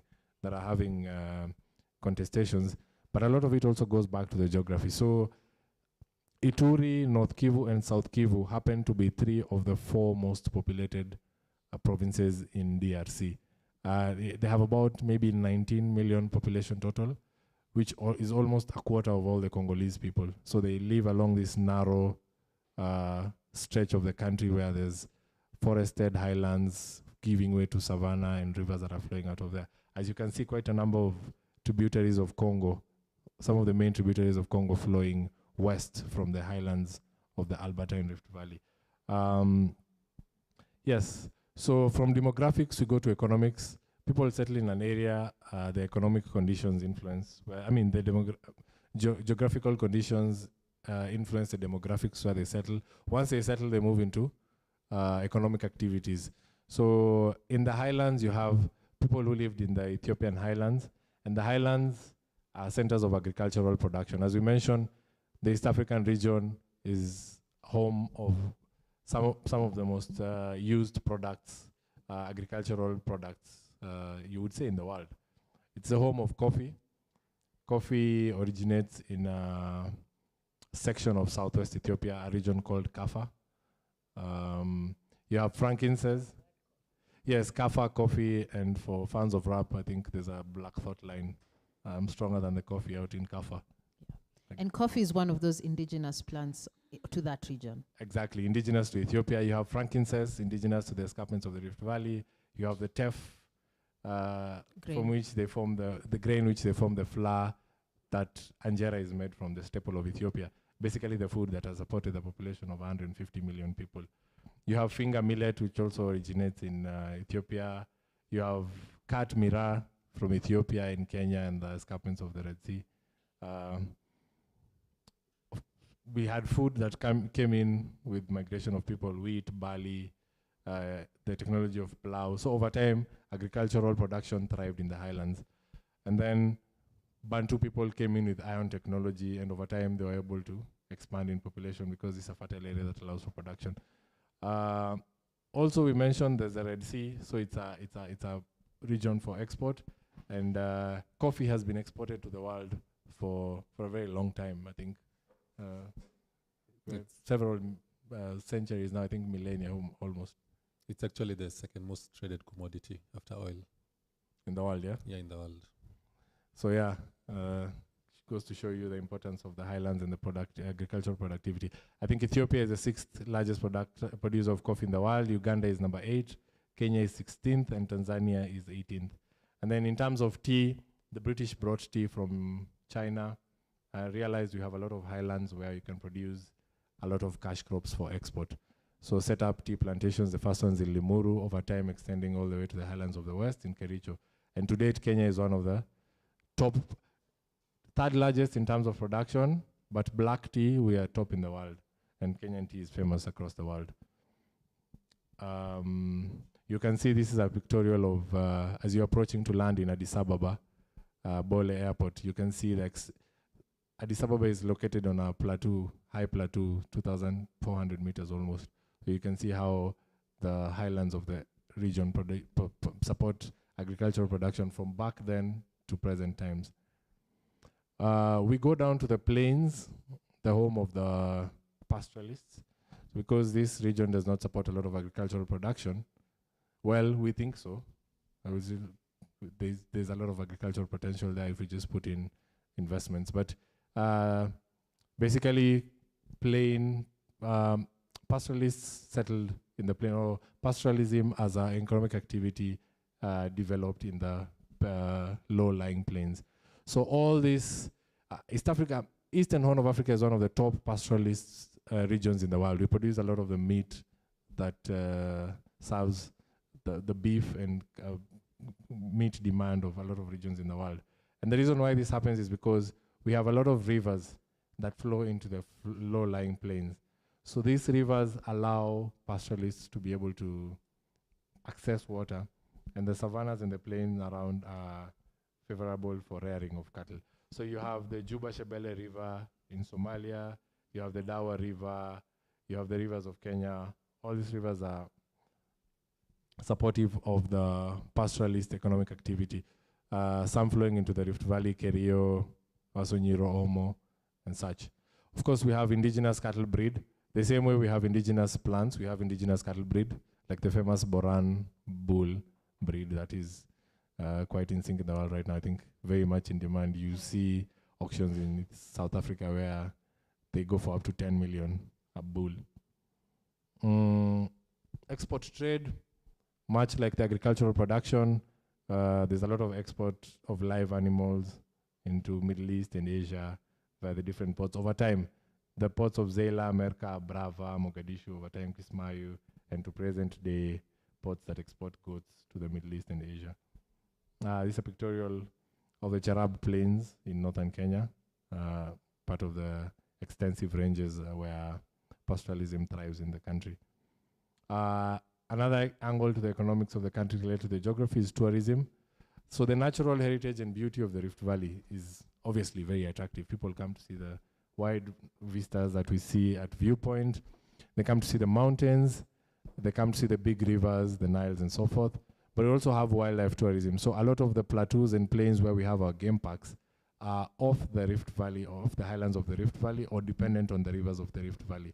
You look at Mau on the plateau, Mara off the Mau Plateau, Mau Highlands and River Mara, the Savo fed by Savo River and Athi River. You have the parks of northern Kenya fed by Wasonyiro and so forth. You also have adventure tourism. A lot of people come to hike or to see the mountains, Mount Kenya, Mount Kilimanjaro, Rwenzori. You have the mountain gorillas. A lot of the tourism in Congo, in Uganda, in Rwanda is based around the mountain gorillas of the Virunga Mountains. You also have visits to ancient sites like the ancient city tours and empires of the Ethiopian empires, Axum. So you have the Axum pillars, you have the rock church in Lalibela. All these are, you can trace them to the geography of the region. Albert. Yeah, just in terms of agriculture, Kenya is one of the largest flour producers. Flour producers? Flour producers, yeah. And the activity is based in and around Naivasha. Most of it, we might give it an 80 to 90%. And despite Naivasha being fertile and having water from Lake Naivasha, the other significant factor, and that's why you'll find all these flour farms in Naivasha, is Lake Longonot erupted about 165 years ago. Yeah, erupted around 165 years ago. So in terms of growing flowers, they are very sensitive.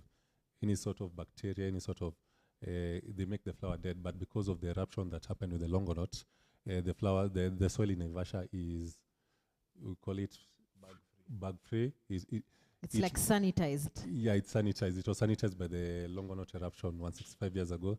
That is why you'll find all these flower farms. If it was just about growing flowers anywhere, there are a lot of fertile places in Kenya where you can have that extensive flowers, but it's in around Naivasha based on the Longonot eruption, the altitude of the area, and of course availability of water from the lake. It's very interesting. Yep. So yeah, I think that's the thing about, and what prompted us to probably think about having this conversation is there are very many ways in which, like, you don't realize, but a lot of things in life around you are shaped by the Rift Valley and the geography around it, including things like that. You didn't prepare for this, but we're going to close with each of you giving 5 facts each, rapid style, to close this conversation. But let's shift now to talk about future implications. Yeah, so looking at the geopolitics and the future implications, I think geopolitics is basically international politics as influenced by geography. So as man, we came and drew these lines of ours around places and decided these are countries, but geographical features don't recognize our limits. So they affect people across a wide scope of area. So you have something happening in Ethiopia affecting people in Egypt, as an example.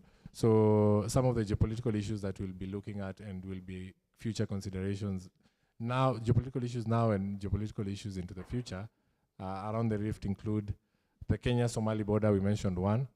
There's no geographical demarcation or natural boundary to mark the border. And as we saw, there's been a steady southwest migration and settlement into the area.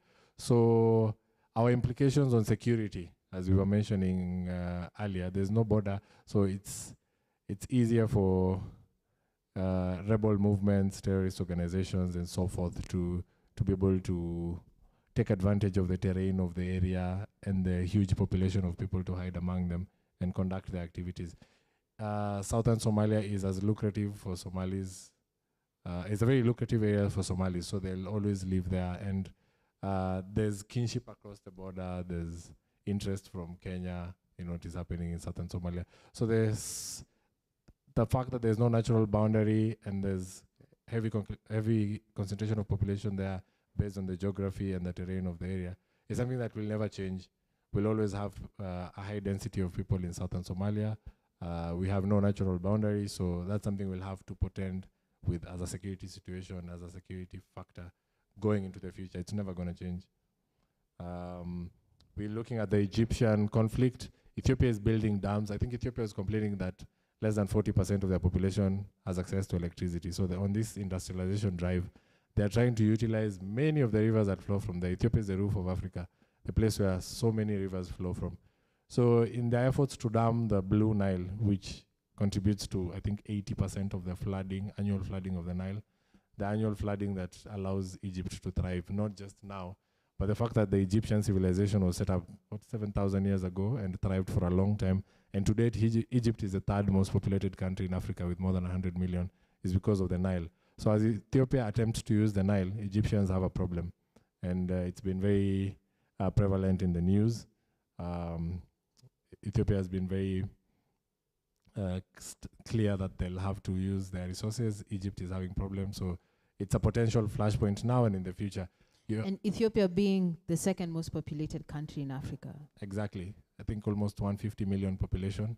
And speaking of 150 million population, reminds me of a quote from the Ethiopian Prime Minister, I think about a month back. Yep. You're saying you can't have 150 million people in a geographical prison, which brings me to my next geopolitical issue, Ethiopia-Eritrean conflict.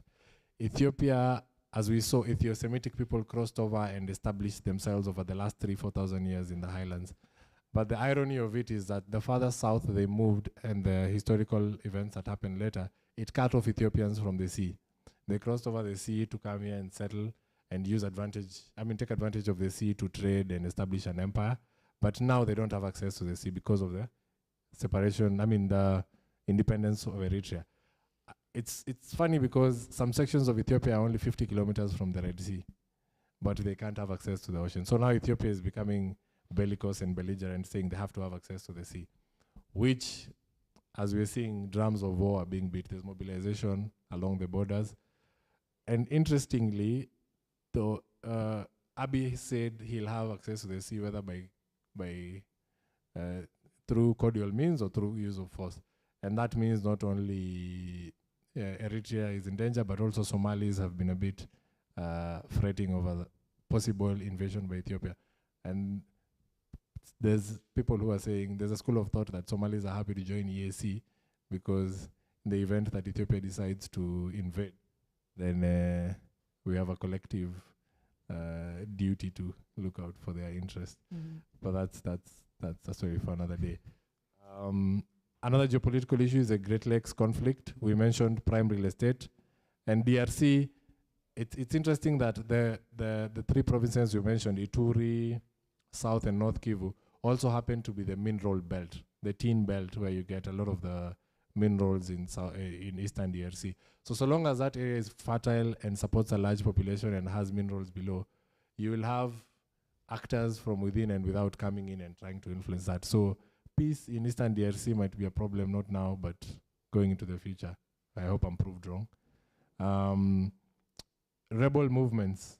The terrain of the region also plays a great part in supporting the rebel movements and the general security of the area. Going back to the Mau Mau era, Mau Mau were able to hold out against the British for almost 10 years because of the terrain. You have the western branch of the Mau Mau in Aberdare and the eastern branch in Mount Kenya. So they would hide in the forests and they're able to stage the insurgency campaign for a 10-year period. You go to Ethiopia, you have the Oromo Liberation Army and the Oromo War for Liberation. It's been going on for more than 50 years now. I think the longest, after the conclusion of the Colombian issue, it's the longest running insurgency in the world. Yep. And the reason why Oromos have been able to fight the powerful Ethiopian government for all those years, I think one of the most armed and equipped army in Africa before the war, is because of the terrain. They're able to hide in the escarpments, in the mountains. The Bale, RC area especially, has been known as a region of rebellion against Ethiopian empire, going back to pre-Menelik days. Region of conflict.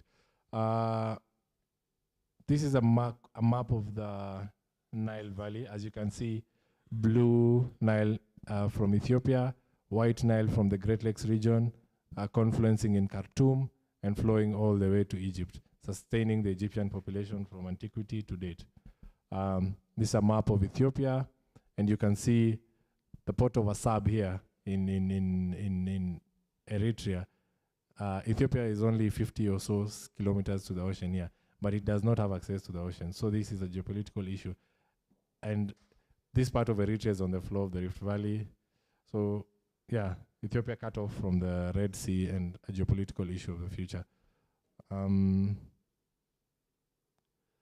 Yes, of course, the Red Sea quickly is a region of interest, not just to Africans, but to the world. It's a maritime route. 40% of trade between Europe and Asia passes through there.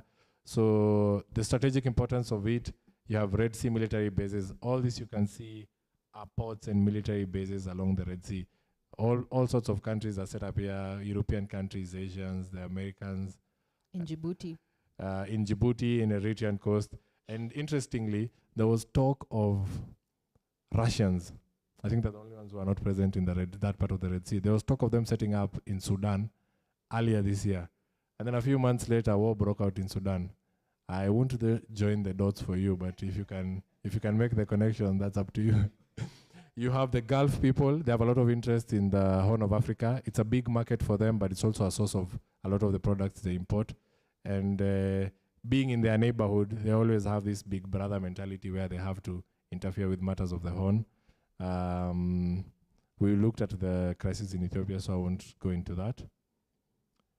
Yes, quickly, just for some 3 minutes to summarize the Rift Valley. So beyond Africa, we have the Red Sea side of the Rift Valley. So it doesn't end in Africa, it extends up. So what you see here are the mountains of Eastern Arabia, starting in Yemen here, all the way up Saudi Arabia, up to the northern edge of Arabia and the Gulf of Aqaba. And then on this other side, coming from Eritrea up the Red Sea coast of Sudan and Egypt to Sinai. So basically this area was once connected, but it drifted apart with Arabia pulling this way and Africa pulling this way, leading to the collapse of the floor. And Red Sea is actually on the floor of the Rift Valley. So ocean water rushed in probably to fill in the gap. So you have remnants of the floor of the Rift Valley on a narrow coastal plain. If you see after these highlands, you have a 20-kilometer coastal plain extending all the way from Egypt, all the way to down here, and from Yemen to Arabia. So from the sea, you have a small flat section and then a huge wall of escarpment rising up as a feature across the length of the Red Sea. So ancient kingdoms have formed here, as you mentioned earlier. You have the Sabaeans, the Queen of Sheba. You have the Himyarite kingdom, Axum, which was once across both sides, Hadramaut, and all the things they exported and part of the old world trade coming into the medieval ages. You also have religious significance. For Muslims, you know of Mecca and the background around Mecca. It's usually a hilly, mountainy area. So Mecca, Medina are all located on the highlands or mountains here on the escarpments of the Rift Valley. As is the population, majority of Saudi population, Yemeni population live along this narrow stretch on the Red Sea. Albert, you had something? No, it was just a funny thought when I was talking about the Go for it, give us your funny thought. about the Red Sea and the Rift Valley having to purchase, I couldn't help but think of Moses. Parting the Red Sea, there you go. Maybe Yes. he's responsible for the Rift Valley. So yeah, beyond this section here in Gulf of Aqaba, you extend to what is today Palestine, Israel, and the conflict that we're having today. If you look at this map, this terrain map of Palestine, the Rift Valley extends up. So this is the floor of the Rift Valley, literally what you're seeing here. This is the Sea of Galilee, and this is the Dead Sea. The Dead Sea is on the floor of the Rift Valley. Between the out of the Sea of Galilee flows River Jordan, the famous River Jordan, on the floor of the Rift Valley here, ending up in Dead Sea. So anything on the west of this River Jordan is what we refer to as the West Bank, literally the West Bank of River Jordan. And if you look at maps, West Bank is this highland area. This highland area you can see here. So West Bank, as it happens, if you realize, just beyond the floor of the valley, we have the highlands, a feature we've seen everywhere, from East Africa, coming up the Red Sea. So volcanic eruption, formation of highlands, just adjacent to the Rift Valley. So the interesting thing is, along the West Bank area here, the terrain is quite elevated, up to about 900 meters. You have Jerusalem being here. You have the bulk of Palestinian population living here. And then the other part of the Palestinian population lives on a small coastal strip here, that's Gaza Strip. Anyway, back to West Bank, you always hear of settler violence and Israeli settlers attacking Palestinians in West Bank. And the reason for this is that the West Bank is the highest section on the traditional Israel-Palestine region. You can see it's an elevated region. And because Palestinians have been living there for a considerably longer time, they occupy the highlands. When you live in a place for a long time, you occupy the best land. And then you have immigrants or people who've come in the more recent past. They set up Israel on the lower side. So you have Tel Aviv is on the coast, you have Haifa, you have all these major Israeli towns being on the low-lying coastline areas. But of course, the highlands where you find the olives and all these things that are growing and sustaining an agricultural population of millennia is on the West Bank. So that explains the constant incursions and Israeli interests in the West Bank. The Gaza Strip is just, I think, violence. It's just raw violence. There's no justification for attacking people there unless they're looking at the gas fields off the coast of Gaza. But for the West Bank, it all goes back to geography, and they need to control the most those prime real estate. Yeah, in that whole region is the West Bank. Albert, and then we take the second and last round of questions. Okay, so maybe in addition to this map, it was interesting to know that the Golan Heights, which were taken by Israel from Syria in the 1967 Arab War, is actually part of the eastern escarpment of the Rift Valley. And as Mohammed mentioned, as we were starting out, we always knew the Rift Valley to be the viewpoint, we used to say. So just to imagine from the viewpoint, Subukia, all the way to Ethiopia, all the way to the Golan Heights. Which is the northernmost tip of the Rift Valley. It shows why it's called the Rift Valley. Mm-hmm. Yeah, that was quite interesting. All right, our last round of questions, second and last rounds. There will be no questions after this round. The mic is moving to you if your hand is up. And gentlemen, I was very serious. We're going to end with sudden death fun facts. The person who, the winner is the one who says the fact, and then the other person who is not able to respond is not the winner. There's a winner and then there's not a winner. Any questions or comments? Remember, questions are brief, comments are even briefer. Go for it. Thank you, Mohammed, for the tour de force teaching on the Rift Valley. I was interested and I was curious to know that you packaged it from development all the way prehistorically to current times. So just to tie it to the present issues of climate change, we are currently having a huge conference in Dubai with Kenya being very well represented, very well represented. Like way too many people have gone there. Very well represented. So as in terms of comparing ourselves to other countries, we have noted the Rift Valley has interesting geographical features, the lakes, the rivers, and I'm guessing when you mention the highlands with the high rainfall, you also have good forestation. Is there a reason we are really dominating the conference? Are we saying that these highlands are like a carbon sink? Or are we arguing them on the other side of saying we are really good at geothermal energy and alternate source of fuels, considering the climate debate is centered around the fact that the rise in temperature is because of human activities, especially the burning of fossil fuels. So is there a way that Kenya has a positive role to play using this geography in climate change debate? Well, I think there's this whole, I have my own opinions about carbon sinks and carbon credits and all that new fad that if you've been following climate issues, you realize it's something that's less than 5 years old. I don't think we were hearing about it a few years ago. So there's science and merits of it. I won't go into it. But yeah, the fact that we have huge forests that have been conserved over time give us, and the fact that we have geothermal energy. A quick one on geothermal energy. I don't know how this escaped me in the presentation. The reason why Kenya is a geothermal powerhouse is because of the hydrological flows and volcanic features of the Rift Valley. Case in point, Naivasha. So Naivasha is said to be a freshwater lake. A freshwater lake has an inlet and an outlet.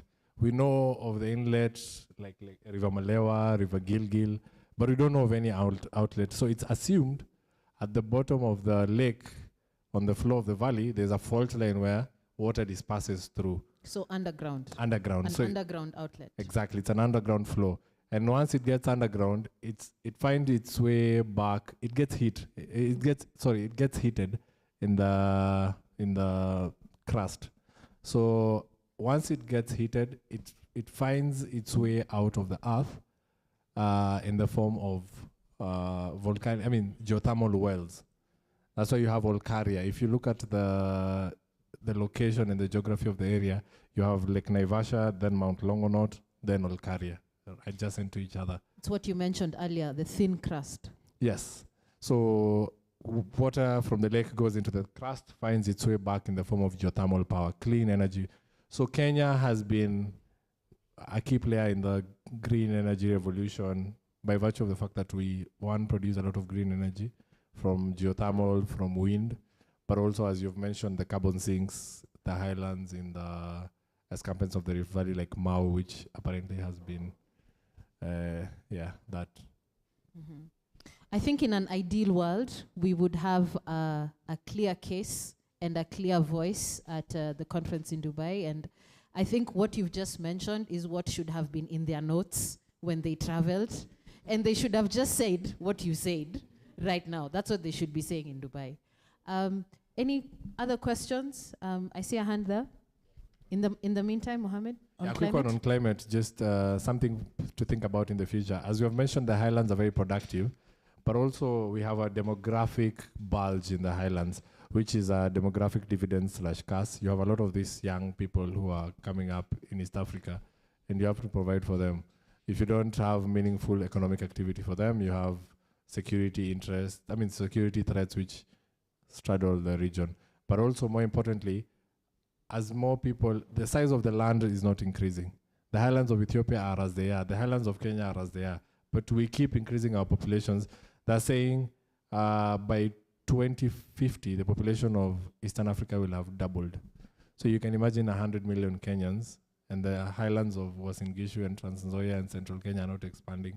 So what does that mean for agricultural production in future? And also, another thing to think about is with climate change and the erratic rainfall patterns and how droughts patterns are becoming more regular, what is the future of pastoralism? Because I can tell you, I'm a pastoralist. I come from a pastoralist area. Keenly following over the last 20 years, you've just seen a dwindling of stocks. A drought comes, wipes out half of your stock. You try restock. 3-4 years later, another drought. To a point where pastoralism is really struggling in the north. So what's the future of pastoralism, considering the rivers and the riverine system that are key to the sustenance of that livelihood are not flowing as much as they used to flow? Will we see a transition from free-range pastoralism that we're seeing right now, where you graze to the limits of your territory or whatever, or will we move to a more intensive and managed? More like managed ranching kind of pastoralism as we see in Botswana, as we see in Namibia. Mm-hmm. Questions to think about. I saw a hand somewhere at the back there. Do you already have the mic? Yep. First, this has been fascinating and insightful discussions. There's been so much knowledge shared, I'm sure. That's what I expected, knowing more and Albert. So I just have 3 comments to make. The first one is, of course, has been sparked by the comment you made on population of this region. There's something I noticed that when you look at the top 9 countries in Africa in terms of population, actually 6 of them come from our area. That's Ethiopia at number 2, DR Congo at number 4, Tanzania number 5, Kenya number 7, Uganda number 8, and Sudan number 9. And if we were to count Egypt, it will make 7 out of the top 9, just out of this geographic region. And then the second question also goes again to something I noticed when you're sharing the maps. I really don't know how this discussion would have been. Maybe you and Albert can give your thoughts about it. If I think the 1901 or the 1902 Kenya-Ugandan map had stayed, the one that had Ugandan stretching all the way to Lake Turkana and then coming all the way down to Tanzania. I don't know. Some of us probably would not have been here. You would have been in Uganda. Yeah. And then the last thing is just I can't call it a comment, maybe something you and Albert can think about. As you are discussing a lot of things about particularly the geopolitics part, there's something that came to mind. I remember there's a book is it Power of Geography or Prisoners of Geography? Maybe, hopefully, maybe from this discussion, a book like this can grow. We maybe get our own Prisoners of Geography East Africa version, something of the sort, because there have been so many points that, you know, can be expanded and grow into a book that we can hold and even dig more. Thank you. Amazing ideas. Thank you for your comments. Do you want to respond or do you want to sit on it? Okay. Comment on it. Thank you, Mike. Mike is a long-term friend, fellow nerd, and Mr. Facts, as we call him, with numbers and all that. So, yes, thank you for the book suggestion. I think it's something worth exploring. It's an idea worth exploring. Prisoners of Geography is definitely one of my favorite books, and also partly helped shape my thinking around such matters. So that's something to take into consideration. The population you've mentioned, and what was the first comment? Yes, the border. Yeah, I was trying to recall that. So that's an interesting thing. I posted it on Twitter a while back. There's a map, as the British were toying with the boundaries of the region at the onset of colonialism with their counterparts, the Italians.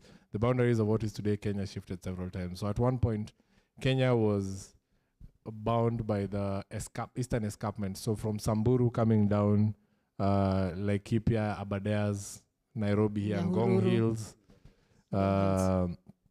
coming east now towards Ukambani, northeastern. But now on the eastern side, what we lost on the west, we gained in terms of the Juba area in Somalia. So it would be interesting. The dynamics of this place would have been very different. But so you're saying Kenya was to extend from the eastern escarpment, Laikipia area, yes, all the way to the Juba River boundary. Somalia. Exactly, okay. Yeah, which would have really changed the dynamics of the region. The idea was to have the Uganda Protectorate, the rivers of the Nile all in one territory, but the railway changed those dynamics. But yeah, things would have been very different. I think that's a conversation we can continue on Twitter. We're on Twitter as Kenyan Geography. You can follow us there to talk more on some of these issues. Albert? Yeah, there's also another point in terms of what we gained and also what we lost. Initially, as per the Berlin conference, the border for Kenya was to be a straight line from the Indian Ocean to Lake Victoria. But as we know, Queen Victoria and the German Kaiser were cousins. So they were like, you have Mount Kenya, which is a snow-capped mountain. Can we get Kilimanjaro? That's why you find the Kenyan border is straight at some point. It curves out at Kilimanjaro, then goes straight again. So we've lost a big part of northern Tanzania, the Ngorongoro craters, part of Serengeti, and also important, a huge chunk of Lake Victoria will have been ours. So basically you're saying that the German Kaiser was telling his cousin, Queen Elizabeth, it's so unfair Victoria, that you have two big mountains. Why don't you, two snow-capped mountains in Africa, why don't you give me one? Yeah, and that's how the Tanzania border was. Yeah, that's why you see it curves out just before Kilimanjaro. So what conversations are you having with your cousins, guys? One more question there.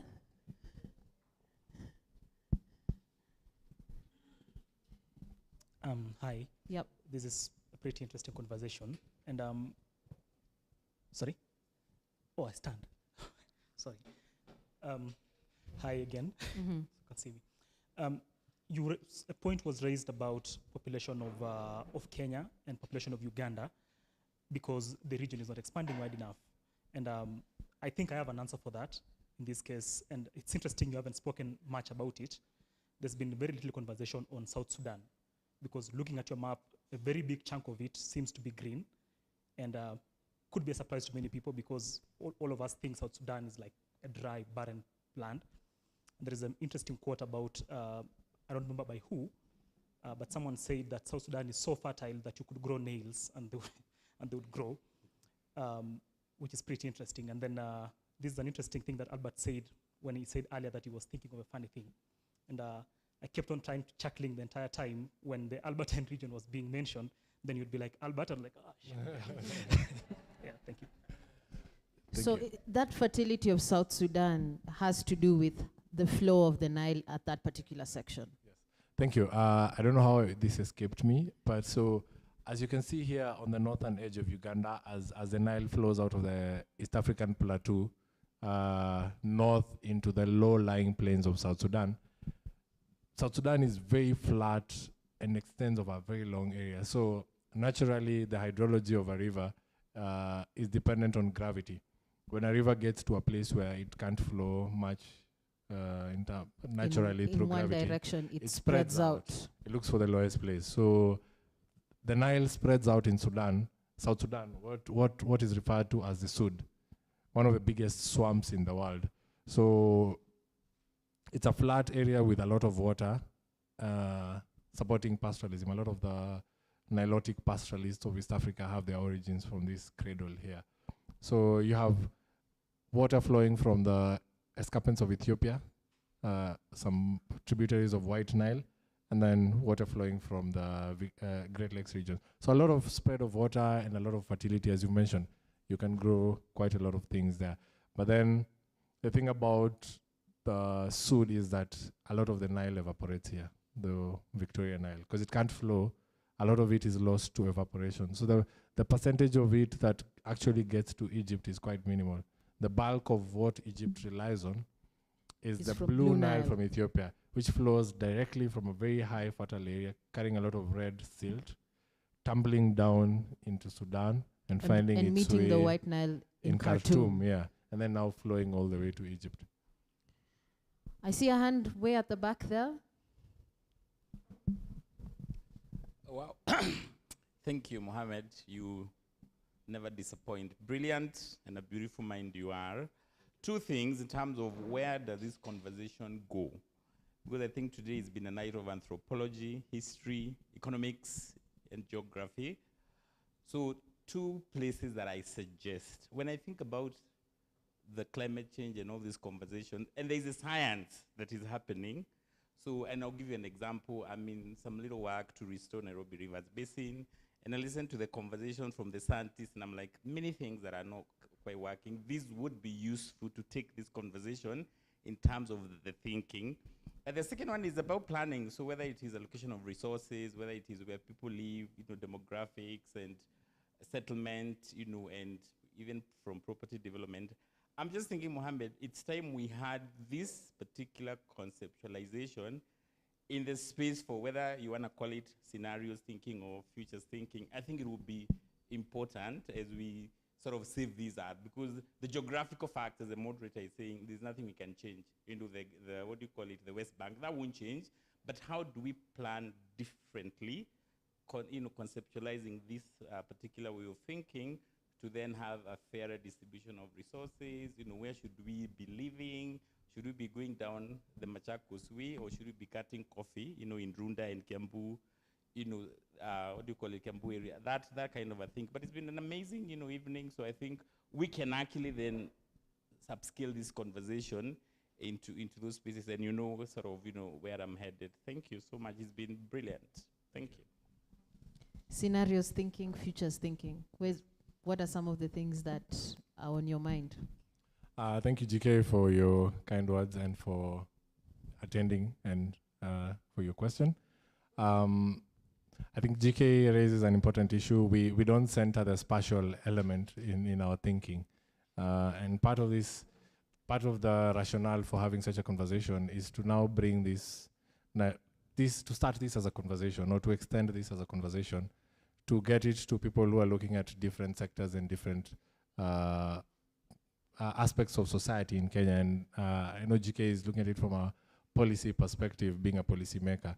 I think it's definitely something worth paying attention to, and it's conversations that we can extend in corridors where me and you have a bit of influence and networks that we can get people to see and think things along this route. I think, just quickly, I'll mention, there's a friend of mine who would have been here today, but he's not here.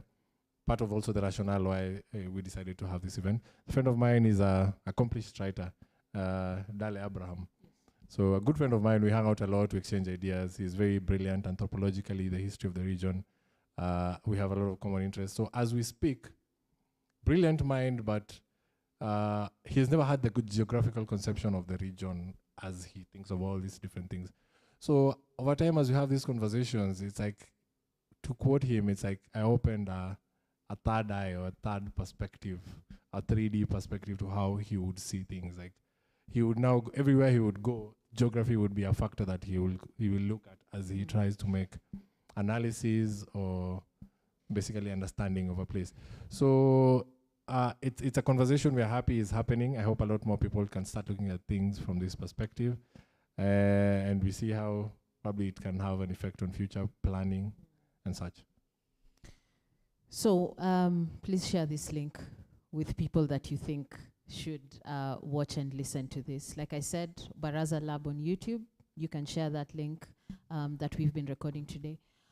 Any last question before we go into fun fact, sudden death round? I was very serious. You know, we didn't prepare for this and they think I'm not serious. Any last questions or comments?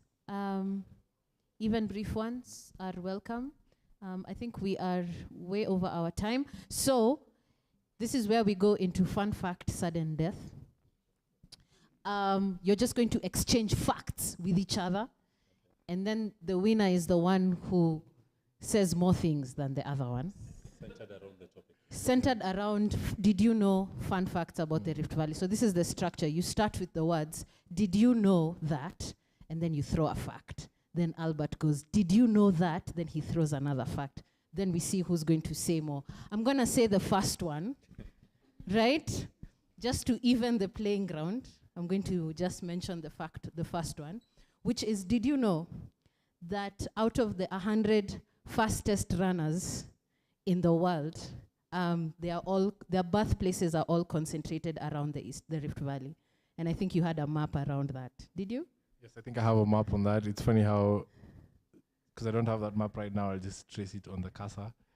Most of them are concentrated along this section of the valley, Rift Valley in Kenya and in Ethiopia. So interestingly, you find that in Kenya, that it's the highland nilotes, the Kalenjin, and even the plain nilotes, the few who have ventured into athletics like Rudisha, they come from a highland area of the Maasai, which is Kilgoris. And so highland is a factor. Even Samuel Wanjiru, who was great marathon runner, his life ended too quickly. He died very young. But his birthplace was Nyahururu, which is the eastern escarpment, which is almost directly opposite Iten, right? Exactly. Just separated by the valley. If you stand in Nyahururu, you can see the western side. That's my fun fact. I think I should get a clap. I'm going to let Albert go first because Mohammed has talked more.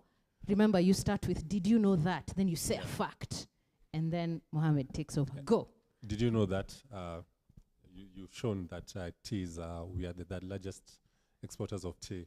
And it's known that Britain and its colonies like Kenya and India take a lot of tea. If I to visit you, Christine, you'll offer me tea, you'll not offer me coffee.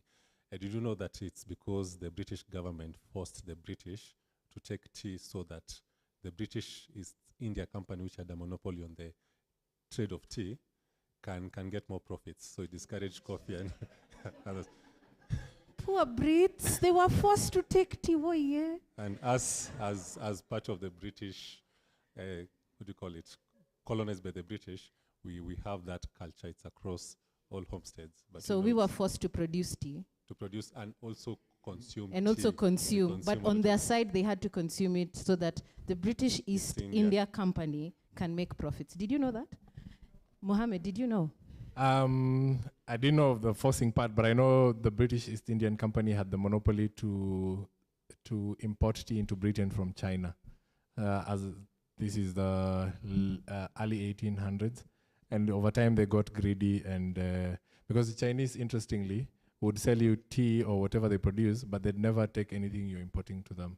They always wanted payment in silver. And they had two of the things that the world wanted, tea and silk and porcelain China. So over time, Chinese hoarded silver, and the British and everyone else was trading with them was a bit pissed. So eventually, the Brits wanted to have a trading post in China and tried to get it. Diplomatically, the Chinese, of course, were the most powerful country in the world at that time. They chased them away. And over time, as the British were producing opium in India, they figured out a product that the Chinese would consume, whether they want it or not. So they introduced opium and fought the opium wars, forced the Chinese to take opium. Opium is a drug, guys.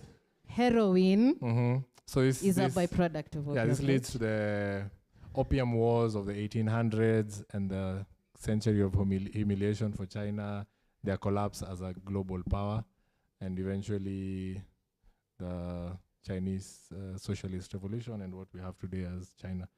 But yeah. There you go. Did you know? On the Rift Valley now, Rift Valley. So now, to link it to the Rift Valley, British green tea was grown in China. So when the Brits got here, they realized actually the terrain and climate here can support tea. So they started growing tea here. So now we are the biggest tea growing country, black tea in the world. And yes. Did you know that? Albert.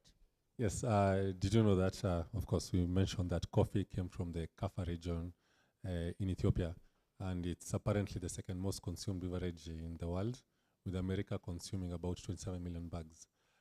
So the did you know fact is that Americans consume the highest amount of coffee, unlike now us British subjects, despite despite being a British colony. And as you all know, the US was initially a British colony, but during the part of the rebellion and the wars of independence, they rebelled. There was one, can't remember the Tea Act, but it led to the Boston Tea Party. So as an American, they decided to boycott tea and start drinking coffee as a form of rebellion to the British. So it was an act of patriotism for Americans to drink coffee. And not drink tea. And that's how they showed their rebellion against the British. That's how they showed their rebellion. This is what led to the British Tea Party. 250 years later, they are the largest consumers of coffee in the world. And that is what you find at the moment, despite coffee coming from Ethiopia, it's Brazil, Colombia, and other Latin America countries that produce the most coffee because they have the market just up north, just like Colombia and Peru do cocaine because of the market in America. There you go. Funny thing is, as I was using that, I was thinking of the Sting song, Englishman in New York. He's bragging how he drinks, I drink coffee, don't drink tea, my dear. It's not by choice, unfortunately. You are forced to take tea. Yeah. But anyway, which brings me to my point. My did you know fact. Did you know that 4 of the 10 highest capital cities in the world are located along the escarpments of the Rift Valley? So we have Sana'a in Yemen, we have Eritrea, Asmara, we have Addis Ababa, Ethiopia, and we have Nairobi.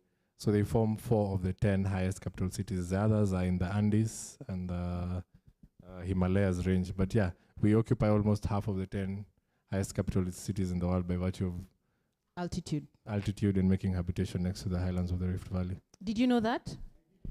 Albert, did you know? Yeah, that's why it's called in Nairobi. It's always called in Nairobi. Yeah, so did you know fact? I think we slightly talked about the Lake Victoria and artificial boundaries. So we know how the boundaries have divided the Maasai's, part of them in Kenya, part of them in Tanzania. There's also the Somalis, most of them in Somalia and part of them in Kenya. But did you know that there are 3.4 million Luos in Tanzania? 3.4 million? Luos in Tanzania. Did you know that there are 3.4 million Luos in Tanzania? You didn't know that? Didn't know that. So that's part of the river lake migration. It just didn't end in Kisumu. Yeah, Migori. River Lake Nilotes continued moving. It continued. Yeah. I remember there's a time we were having a conversation on this. It was sort of interesting. In Kenya, the Luos are known to be the masters of the Queen's language. We know in Tanzania it's sort of different, so we were curious how it's working out in Tanzania. Yeah. Yeah. And most of the Luos in Tanzania are around the Tarime, Lake Victoria. Tarime area, Lake Victoria, Mwanza area, yes. So the Rift Valley, as we said, birthplace of rivers. So did you know that where you're located right now is on the banks of Nairobi River? And there's a reason why this area is called Riverside. Why is this place called Riverside? Actually, you who is here every day, so let me... But yeah, just 50 meters behind us is Nairobi River. Nairobi River flows here, separating Riverside from Westlands on the other side. So if you look outside the window, you'll see buildings on the other side. And then you have Riverside Drive here, and then you descend into a valley. So there's that river in Kileleshwa back there. Yes. And then there's this river on this side, Raptor Road, which is... Yes. Yeah. So first, before getting to where they flow, they all flow from the highlands adjacent to the Rift Valley escarpment. So all these rivers in Nairobi are flowing from this side in the west, going east. So you have Nairobi River starting in Kikuyu. You have this small river here, Kirichwa River. So Kirichwa River, interestingly, starts in Lavington, Mzima Springs Road, so just next to the road. Mzima Springs, which means there's a river that springs from there. Did you know that? Didn't know that. So when you're driving in Lavington, there's like a spring just on the side of the road from which water flows out across southern, northern section of limit of Kileleshwa into Kenya. Is that the High. river that there's a Shell petrol station as you're going into Kileleshwa from here? No, this one is the one separating Kileleshwa from Lavington. Okay. So as you're about to, where there's a lot of like car washes and as you're taking the turn towards the backside of Lavington Shopping Center, there's like a small stream that flows there into Kenya High. So that's Kirichondogo. Kirichondogo is a tributary of Nairobi River. And then just maybe a few hundred meters ahead, you have Kiricho Kubwa, Arboretum, up the Lochoktok Road, Agwings-Kodek, not Gitanga Road, behind the junction where there's like a deep, where there's that road. deep, yes. So that's river Kiricho that's down Kubwa, there. Yeah. So all these rivers flow within like a 500-meter stretch adjacent to each other, parallel, like all going in this direction, and then they link up somewhere here in Chiromo. In Chiromo, that's where all those rivers meet. Yeah, so the reason this area is called Riverside is there's 3 rivers in like a small area, all flowing from the highlands of the Rift Valley. Did you know that? Did not. Albert, this is your chance to win this game. But let's go geographically. Did you know that the counties of Meru, Tharaka Nithi, Embu, Kirinyaga, and Nyeri all share a border at the top of Mount Kenya? So there's no county in Kenya that can claim to have the highest. They all meet at the bottom. I wish we had a map of the county map of Kenya. You'll see all those counties just touching each other at the same point. So I think it was done intentionally, deliberately, so that no county can claim to have the highest point in Kenya. So they all converge at the bottom. Interesting. Mohammed, this is where you win it.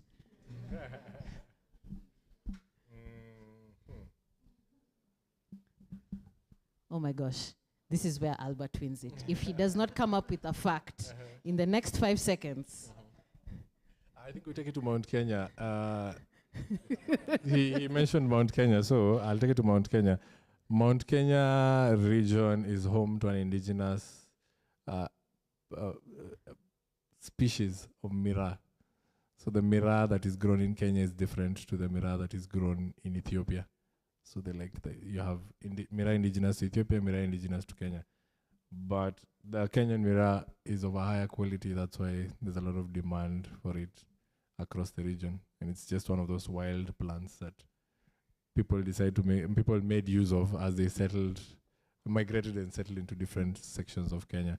If you realize, the Meru settled in Mount Kenya region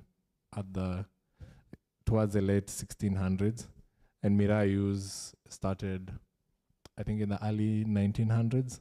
So they settled in this area for a while, figured out the plants that are there. What does this one do? What does this plant do? And then eventually they discovered a drug, and here we are today, one of our key exports that is not a drug in the eyes of the government. There was a curious child somewhere who went out and started chewing on plants. I think that's how it happened. Albert, I'm telling you, if Albert does not come up with something in the next 5 seconds, Mohammed is the winner of this sudden death round. Or else we call it a draw and we go home. Are we ready to go home? Last one, Albert. Just a fact. We were looking at demography as part of the presentation. And an interesting fact is the Great Lakes region, Tanzania, Kenya, Uganda, Eastern Congo is home to 200 million Swahili speakers, the largest lingua franca native language in Africa. And I think we take it for granted how we can even do this presentation in Swahili. When you go somewhere like Nigeria, a huge population, but they don't have a unifying language. When you go to South Africa, I think they're trying to impose Zulu and Afrikaans on. There's no organic, unique language. There's usually a joke that Swahili was born in Zanzibar, grew in Tanzania, fell sick in Kenya, died in Uganda, and is buried in Eastern Congo. Well, on that happy note, I hope it's a happy note. Thank you so much for your time, your attention, your participation. Thank you to our wonderful speakers this evening. Would you join me in giving them a round of applause?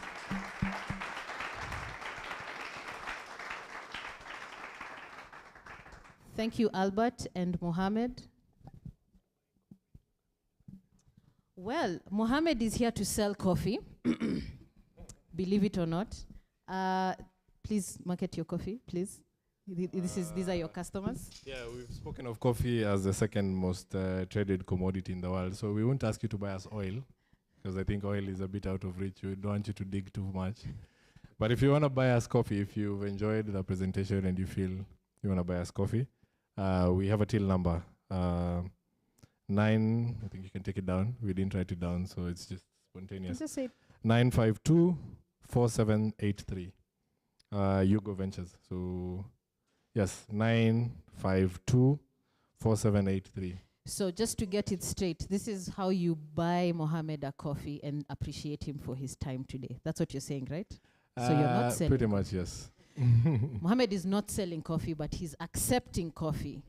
So you can send him a coffee from your M-Pesa right now to thank him for his time. Thank you so much, Albert. Thank you, Mo, for this amazing, amazing talk. It was even richer than when we practiced this conversation, when you pitched this to me.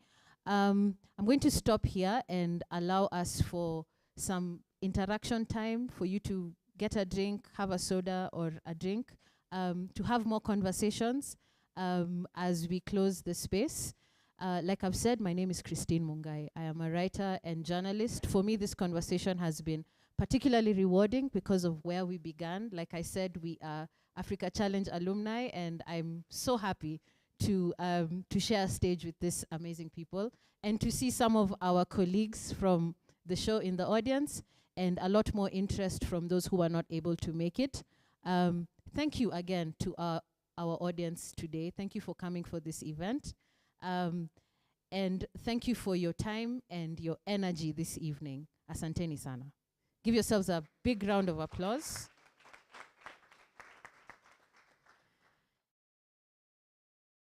We are at Baraza Lab on all the socials, all the places where you do social things. We are there also. Follow us for more information and for more events like this. When you follow us on socials, you will be up to date with what we are up to. One big announcement that I want to make is that next year in February, that's February 2024, we are having our second edition of the Africa Media Festival, which is a media festival bringing practitioners from all over the continent. There's going to be workshops, fireside chats, there's going to be different types of events there. If you want to be involved, just go to africamediafestival.com and follow us on our socials. We're going to be having it at the Nairobi National Museum.